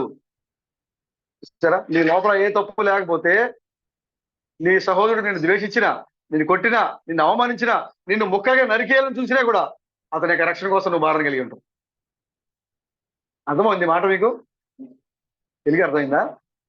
మాట్లాడుతోయినా తెలుగు అర్థమైంది కదా? తెలుగు అర్థమైంది అనుకుంటాను నేను. మీ ముఖాలు అలా కనబడుతున్నాను నాకు. నేను చదివిన తెలుగు అర్థమై ఉంటుంది, కానీ దాంట్లో భావం అర్థం కాదు. నీ సహోదరుడు లేదా సహోదరి నిన్ను ఎంత ద్వేషించినప్పటికీ, నేను మళ్ళీ చెప్తున్నా, నిన్ను ఎంత ద్వేషించినప్పటికీ, నిన్ను ముక్కలుగా నరికేయని తలంపులు కలిగి ఉన్నప్పటికీ, చూసారా, అయినా సరే నువ్వు వారిని రక్షించాలనే భావంతోనే నీవు ఉంటావు. అదే హృదయ భావంతో నీవు ఉంటావు. వారి సన్నిధిని నడిపించాలి, వారికి వాక్యాన్ని చెప్పాలి, వారికి నీతిని చెప్పాలి అనే హృదయ భారంతోనే నీవు ఉంటావు. ఏంటి, నన్ను గద్దించాడా, నన్ను తిట్టాడా, ఆడు చెప్పేదండి అంటే తలంపు నీలో రాదు. అలా ఉండదు, నీలో తలంపు ఉండదు. నన్ను బున్నాబర్ తిట్టాడు, నేను సాయంత్రం నేను మాట్లాడిక ఆ తలంపు వచ్చిందంటే కేసు. వాక్యంలో లేని వారికి మీరు దూరంగా ఉండండి. వాక్యం చెప్తుంది అది. ఎవరైతే వాక్యంలో లేరో, వాక్యం నమ్మట్లేదో, దూరంగా ఉంటే అర్థం ఏంటి? వాళ్ళ మీద దెబ్బడం కాదు, వాళ్ళతో మీకు సాంగత్యం అవసరం లేదు. విశ్వాసికి అవిశ్వాసికి సాంగత్యం లేదు, అవునా? దేవునికి బెలయాలకి సాంగత్యం లేదు. కానీ సంఘములో ఉండి, ఒకే సంఘములో ఉండి మీరు సహోదరుల ద్వేషభావాన్ని కలిగి ఉన్నారంటే నీ హృదయంలో ఏదో తప్పు ఉంది, ఏదో కొరత ఉంది, ఏదో ప్రమాదమైన సంకేతం నీ హృదయంలో ఉంది. వాళ్ళు నిన్ను ఎంత ద్వేషించినప్పటికీ, వాళ్ళు నిన్ను ఎంత తిట్టినప్పటికీ, హల్లెలూయా, ప్రేమరదని గట్టిగా తిట్టేశాను, నేను గట్టిగా తిట్టేశాను. తిట్టాల్సిన, నా మనసులో తిట్టాలనుకున్నా తిట్టేశా. లాస్ట్లో సారీ చెప్పా. ఇంటికి వెళ్ళిన తర్వాత బ్రదర్ ఏమనుకోనప్పుడు తిట్టాల్సిన తిట్టేశాడు, లాస్ట్లో మాత్రం సారీ చెప్పాడు, నేను క్షమించాలంట. సహోదరుని ఎడల నువ్వు గనక అలా అనుకుంటే పొరపాటు నీదే. నేను కూడా మనస్ఫూర్తిగా హృదయానుసారంగా కూడా సహోదరుని అవమానిస్తే అది నాకు శాపమే, అది కూడా నాకు శాపమే. ఒకవేళ పొరపాటున తెలియకుండా ఏదైనా అనుకోని విధంగా ఉంటే క్షమాపణ ఉంటుంది. కానీ ఉద్దేశపూర్వకంగా కావాలని నేను ఖచ్చితంగా సహోదరిని కనుక అంటే మనం ఖచ్చితంగా అది కూడా పాపమే. దాన్ని అతను క్షమించాల్సిన అవసరం లేదు. అతను క్షమించినా కూడా మానవుడికి క్షమించిన దేవుడు చూసారా, మీరు క్షమించినా కూడా దేవుడు క్షమించదుగా. ఉన్న బ్రదర్ తిట్టావా రాజు బ్రదర్, ఆయన క్షమించవచ్చు, నేను మాత్రం నిన్ను క్షమించను. ఎందుకంటే ఆయన నాకు కనుగుడ్డై ఉన్నాడు, ఆయన ముట్టినవాడు నేను ఊరుకుంటానా? ఆయన క్షమించవచ్చు, నేను మాత్రం క్షమించను. అబీమెలెకు అబ్రాహాం క్షమించాడు. అబ్రాహాం ఎవరి అమ్మాయి? ఇంత అందగత్త నా దేశంలో ఉందా? ఎవరి అమ్మాయి? 90 ఏళ్ల ముసలావిడి. అబ్రాహాం అనుకుంటాడు, అబీమెలెకు అనుకుంటాడు, అబ్బా ఇంత అందమైన యువతిని నా దేశంలో ఎక్కడ చూడలే నేను. అబ్రాహాం నీకేమవుతుంది? భయపడ్డాడు, రాజు కదా, ఇంత అందమమ్మాయి నా భార్య ఏంటి చంపేస్తాడేమో అనుకుని ఏమన్నాడు, నా చెల్లెండి తీసుకెళ్ళిపోండి. చెల్లి అన్నాడు కదా అని చెప్పి అబీమెలెకు ఏం చేశాడు? భార్యకి చేసుకోవడానికి తీసుకెళ్ళిపోయాడు. అబ్రాహాం ఇచ్చాడు, కానీ దేవుడు ఏం చేశాడు? అబీమెలెకు నువ్వు తీసుకొచ్చిన ఆ శార నా ప్రవక్త యొక్క భార్య, నువ్వు ముట్టావా చస్తావు ఇలాగ చెప్పాడు దేవుడు. అబ్రాహాం వదిలిపెట్టాడు, దేవుడు వదిలిపెట్టలేదు బ్రదర్. అలాగే ఇప్పుడు ఒకవేళ పొరపాటు చేస్తే మనం క్షమించినా కూడా దేవుడు క్షమించని సమయం ఇది, క్షమించని సమయం ఇది. కాబట్టి సహోదరుడు ఎలాంటి నీ సహోదరుడు సంఘంలో వాక్యంలో ఉన్న సహోదరుడు ఒకవేళ తెలియకుండా ఏదైనా పొరపాటు చేస్తే, కొరత చేస్తే అతను మరలా తిరిగి వాక్యంలో రక్షించడానికి యాకోబు అంటాడు, వారిని అగ్నిలోంచి లాగినట్టుగా బయటకు లాగమంటాడు. ఎలా అంట, ఒక వ్యక్తి అగ్నిలో కాలిపోతుంటే మనం ఏం చేయాలి? బయటికి ఎలాగలైతే లాగుతామో అలాగే ఒక వ్యక్తి లోకంలో పడిపోతుంటే, పాపంలో పడిపోతుంటే, అవిశ్వాసంలో జారిపోతుంటే, సంఘానికి దూరం అయిపోతుంటే మనం ఏం చేయాలి?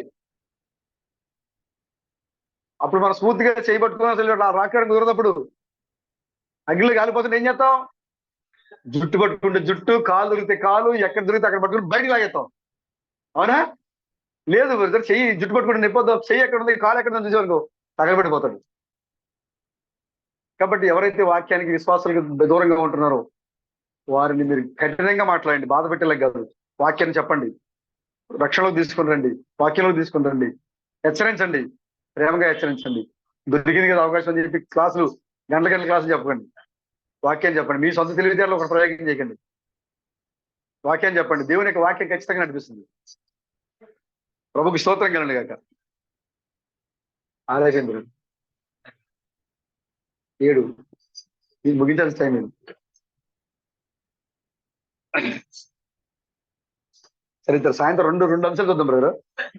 మనకి ఎడిటర్ గారు ఉన్నారు కాబట్టి మధ్యలో కట్ చేసి దాన్ని అడ్డు దీన్ని డివైడ్ చేయండి బ్రదర్.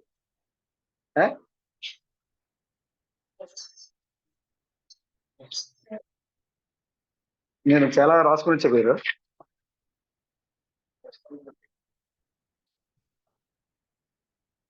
ఇది ఒక కంప్లీట్ చేసి నేను కంప్లీట్ చేసి ముగించేస్తాయి చదివి. అతన్ని ముక్కలుగా చేయడం తాను చేయగలిగినంత అయినప్పటికీ అతని సహోదరుని కొరకు అతడు హృదయంలో భారమును కలిగి ఉంటాడు. ఆ విషయంలో అతడు ఏమీ చేయలేడు. అతని హృదయంలో నుండి ఏదో కేకలు వేస్తుంది. అయ్యో, ఒకవేళ మనం సైలెంట్ గా కూర్చున్నా కూడా నా సహోదరు తప్పిపోతున్నాడు అనే మన హృదయంలో ఏదో ఒకటి కేకలు వేస్తూ ఉంటుందట. ఓ నా సహోదరుడా, నువ్వు తప్పులో ఉన్నావు, కానీ నీవు రక్షణ పొందాలని నేను కోరుచున్నాను. కాబట్టి నీవు సహోదరుడు తన హృదయం అంతటితో విశ్వసించి దేవుని రాజ్యంలోనికి ప్రవేశించినట్లుగా చేయటకు నీ శాయశక్తులా నువ్వు ప్రయత్నం చేస్తావు. ఆ తప్పిపోయిన సహోదరిని తీసుకొని రావడానికి, ఆ తప్పిపోయిన సహోదరిని తీసుకొని రావడానికి నువ్వేం చేయాలి? నీ శాయశక్తులా ప్రయత్నం చేయాలి. ఇప్పుడు ప్రతిసారి మనము అలాంటి కూడికను కలిగి ఉండాలని నేను కోరుచున్నాము. మనం పెట్టుకునే కూడికలు కూడా అలాగే ఉండాలి.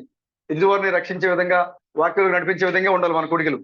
అంతేగాని స్వార్థపూరితమైన కూడికలు ఉండకూడదట. ఎలాగ చూడండి, వేలాది ప్రజలకు, లక్షలాది ప్రజలకు నేను ప్రసంగించాను, మరియు నేను 4 లేదా 5 వ్యక్తులను ప్రసంగించాను.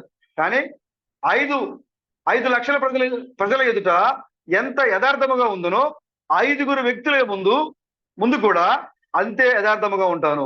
ఆమేన్. అక్కడ బలిపీఠం మీద నిలబడిన వ్యక్తికి ఎదురుగా నిలబడింది 100 మంది 1,00,000 మంది లెక్క కదండి. ఆయన ఒకళ్ళున్నా అదే విధంగా మాట్లాడాలి, లక్షలాది మంది ప్రజలున్నా కూడా అదే విధంగా మాట్లాడాలి. ఆ మీటింగ్ ఎలా ఉండాలంటే, ఎవరైతే వాక్యం తప్పిపోతున్నారో వారిని రాబట్టే విధంగా ఉండాలి ఆ మీటింగ్. అంతే తప్ప స్వార్థపూరితంగా ఉండకూడదు ఆ మీటింగ్, లేదా తన స్వలాభం కోసం ఉండకూడదు ఆ మీటింగ్. ఆయన అంటున్నారు, 5 లక్షల ముందు నిలబడి ఎలాంటి హృదయంతో ప్రసంగించానో 5 వ్యక్తుల ముందు కూడా నేను అలాగే నిలబడి అదే యథార్థం నేను ప్రసంగించి అంటాడు. స్వార్థం ఉండకూడదట మనం వాడిని రాబట్టడానికి. విశ్వాసమైనా అలాగే ఉండాలి, నడిపించేవాడైనా అలాగే ఉండాలి. కానీ 5 లక్షల ఎదుట, 5 లక్షల ప్రజల ఎదుట ఎంత యథార్థముగా ఉందనో 5 వ్యక్తుల ముందు కూడా నేను అంతే యథార్థముగా ఉంటాను. ఏలైనగా ఒక్క ఆత్మ దేవుని దృష్టిలో 10,000 ప్రపంచములకు సమానం. ఏంటంటే ఒక్క ఆత్మ ఎన్ని సమానం అంట? ఇలాంటి 10,000 ప్రపంచాలు ఉన్నా కూడా లెక్క కదండి ఆయనకి. ఒక ఆత్మ కనుక దేవుని సన్నిధిలోకి వస్తే ఇలాంటి 10,000 ప్రపంచాలు సృష్టించినా అంతగా ఆనందం లేదు ఆయనకి. మొదటిగా సృష్టించాడు, బాగా ఉందని చూశాడు. రెండోది తయారు చేశాడు జీవరాశుల్ని, ప్రకృతిని. మంచిగా ఉందని చూశాడు ఆయన. అవునా? ఒక ప్రపంచాన్ని మంచిగా ఉంది అని చెప్పి చూశాడు కదా. వాళ్ళకి ఉదయము సాయంత్రం అస్తమయమును ఉదయమును కలిగగా ఒక దినం ఆయను. ఇప్పుడు ఇజ్రాయెల్ కూడా వాళ్ళు సాయంత్రమే వాళ్ళకి స్టార్టింగ్ తెలుసా మీకు? ఇజ్రాయెల్కి టైం ఎప్పుడు స్టార్ట్ అవుద్ది? ఉదయం. వాళ్ళకి సాయంత్రం నుంచి లెక్క, వాళ్ళకి సాయంత్రం నుంచి లెక్కేసుకుంటారు వాళ్ళు. మనకు ఉదయం నుంచి లెక్కేసుకుంటే వాళ్ళు సాయంత్రం నుంచి లెక్కేసుకుంటారు. అస్తమయమును ఉదయమును కలిగేది ఒక దినం ఆయన, అది బైబుల్. ఇప్పుడు ఇజ్రాయెల్ కూడా సాయంకాలం వాళ్ళకి రోజు స్టార్ట్ అవుద్ది. సాయంకాలం నుంచి తెల్లారి మళ్ళీ ఉదయం వరకు ఒక రోజు వాళ్ళకి, మళ్ళీ సాయంత్రం వరకు ఒక రోజు వాళ్ళకి. అంటే అస్తమయం నుంచి స్టార్ట్ అవుతుంది వాళ్ళకి. అవన్నీ కూడా మంచిగానే ఉన్నాయి దేవుని దృష్టిలో. కానీ ఇక్కడ దానికంటే దేవునికి దృష్టిలో విలువైంది అంటే ఒక వ్యక్తి సత్యాన్ని ఎరిగి దేవునికి సన్నిధిలోకి వచ్చినప్పుడు ఆయన ఇలాంటి ప్రపంచాలు 10,000 ప్రపంచాలు సృష్టించిన దానికంటే ఆనందం ఉంటాయి. ఇలాంటి ప్రపంచాలు 10,000 ప్రపంచాలు, 1 కాదు 2 కాదు 10 కాదు 100 కాదు 10,000 ప్రపంచాలు కంటే నీ ఆత్మ ఎంతో విలువైందంట. కాబట్టి మనం ఎంత జాగ్రత్తగా లాగాలి, అగ్ని నుంచి లాగినట్టుగా లాగాలి. తప్పిపోతున్న వారిని, పడిపోతున్న వారిని, అవిశ్వాసుల్ని వాక్యం నడిపించాలి. వాళ్ళు నేను ద్వేషించినప్పటికీ, నేను అవమానించినప్పటికీ. చూసారా, మెసేజ్ తెలిసిన కొత్తలో నేను అలాగే వెళ్ళాను. మాతో పాటు అప్పటి వరకు ఉన్నారు వాళ్ళు. నాకు క్రీస్తు మాకు అర్థమైపోయింది, వాళ్ళకి అర్థం కాల, వాళ్ళు నవ్వుతున్నారు. ఏదో విధంగా చెప్పాలి. వర్తమాన పుస్తకాలన్నీ కూడా నేను బ్యాగ్లో వేసుకుని పట్టుకుని వెళ్ళా. బాగా భయంకరమైన చలి. మెసేజ్ చెప్తా ఉన్నా. సాయంత్రం వాళ్ళు 10 నుంచి వచ్చారు. 6 గంటలు 7 గంటలు మెసేజ్ మొదలు పెట్టి 11 దాకా మెసేజ్ మాట్లాడాను నేను. చలికి భయంకరమైన చలి ఉంది ఆ రోజు. భోజనం చేయకుండా వెళ్ళాను నేను.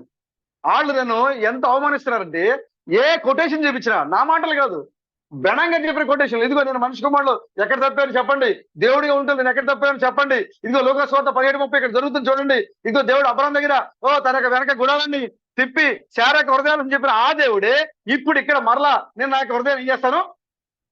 యెహోవాలో చెప్పారా? యెహోవాలో చదివారా మీరు? ఆయన సంఘం ఇటుంటే ఇటు తిరిగాడు ఆయన. ఇప్పుడు సంఘానికి నా వీపుని తిప్పుతాను. ఎందుకంటే అక్కడ శారాకి తన వీపుని చూపించి తన హృదయాలోచన చెప్పాడు ఆయన. ఇప్పుడు సంఘానికి నా యొక్క వీపుని చూపించి నేను హృదయాలోచన చెప్తాను. ఎలోహిం ఎక్కడ తగ్గిస్తారండి ఆయన్ని? ఆ కొటేషన్ చెప్తుంటే ఆయన నవ్వుతున్నాడు, నవ్వుతున్నాడు. ఏం చేయాలి మనం? ఏం చేయలేము మనం. 11 అయిపోయింది, భోజనం చేయలేదు, చలి. సరే బ్రదర్, మేము కూడా పరిశీలన చేస్తాను బ్రదర్, కొటేషన్ మేము చూస్తాంలే. సరే మరి ఓకే అంటున్నాడు. ఇంకేం చేయాలి అంటే వెళ్ళిపోమని అర్థం. సరే వదిలేశారు నన్ను, బయటకు వచ్చేసా. చలిగా ఉంది కదా, కనీసం మరి వెళ్ళేంత వరకు నుంచుంటారేమో, నుంచోలేదు. పడుకోమంటారు, పడుకోమనలేదు. భోజనం పెట్టలేదు. దేనికోసమే అంటే బ్రహ్మం క్రీస్తు అని చెప్పినది. వాళ్ళు ఎవరు మళ్ళీ డినామినేషన్ వాళ్ళ కాదు, స్పోకెన్ వర్డ్ బిలీవర్స్. బ్రహ్మం గారి మాట నమ్మేవాళ్ళు. మళ్ళీ బయటకు పంపించేశారు 11 గంటలకి. భయంకరమైన చలి. మన రూట్లో ఇప్పటికీ ఏం తిరగవు కదా. ఆ రోజులు ఏం లేవు అక్కడ, భోజనం లేదు అక్కడ నైటు. భయంకరమైన చలి. ఆ రోడ్డు మీద ఉంచిన బస్సులు రావట్లే, ఏమి రావట్లా. ఒక చిన్న దుకాణం దగ్గర బరకం వాళ్ళు అడ్డంగా కట్టుకుంటే తీసి చలికి కప్పుకున్నాను నేను అక్కడ. అంత భయంకరమైన చలి ఉంది ఆ రోజు బయట. అంత భయంకరమైన ఆ బరకం కప్పుకొని నిలబడి అక్కడ బల్ల మీద కూర్చొని తెల్లవారుజామున బస్సు 6:30 బస్సు వస్తుంటే అప్పుడు మళ్ళీ ఆ బరకను అక్కడ పెట్టి మళ్ళా నా బస్సు ఎక్కించా. ఎందుకు మనం ఆ విధంగా చేయాలి? మనతో పాటు ఉన్న సహోదరుడు, మనతో పాటుగా ఆరాధనలో పాల్గొన్న సహోదరుడు, బ్రహ్మ ప్రవక్త అని మనకు చెప్పినటువంటి సహోదరులు ఇప్పుడు బ్రహ్మ క్రీస్తు అని చెప్తుంటే వాళ్ళు తెలుసుకోలేకపోతున్నారు. మన మాట అయితే వాళ్ళు నమ్మలేరు. కాబట్టి మనం స్పోకెన్ వర్డ్ తీసుకెళ్దాం అని చెప్పి తీసుకుని వెళితే వాళ్ళు నమ్మలా. అయినా సరే మనం వాళ్ళు దేశించలే, వాళ్ళే దూరం అయిపోయారు. సహోదరుడు ఎలా నువ్వు రక్షణ కలిగి వాక్యంలో తీసుకొని రావాలి అంటే అంతే భారం కలిగి నువ్వు వాక్యాన్ని ప్రకటించండి. వాక్యంలో తప్పిపోతున్న వాడి గురించి భారం కలిగి ఉండండి.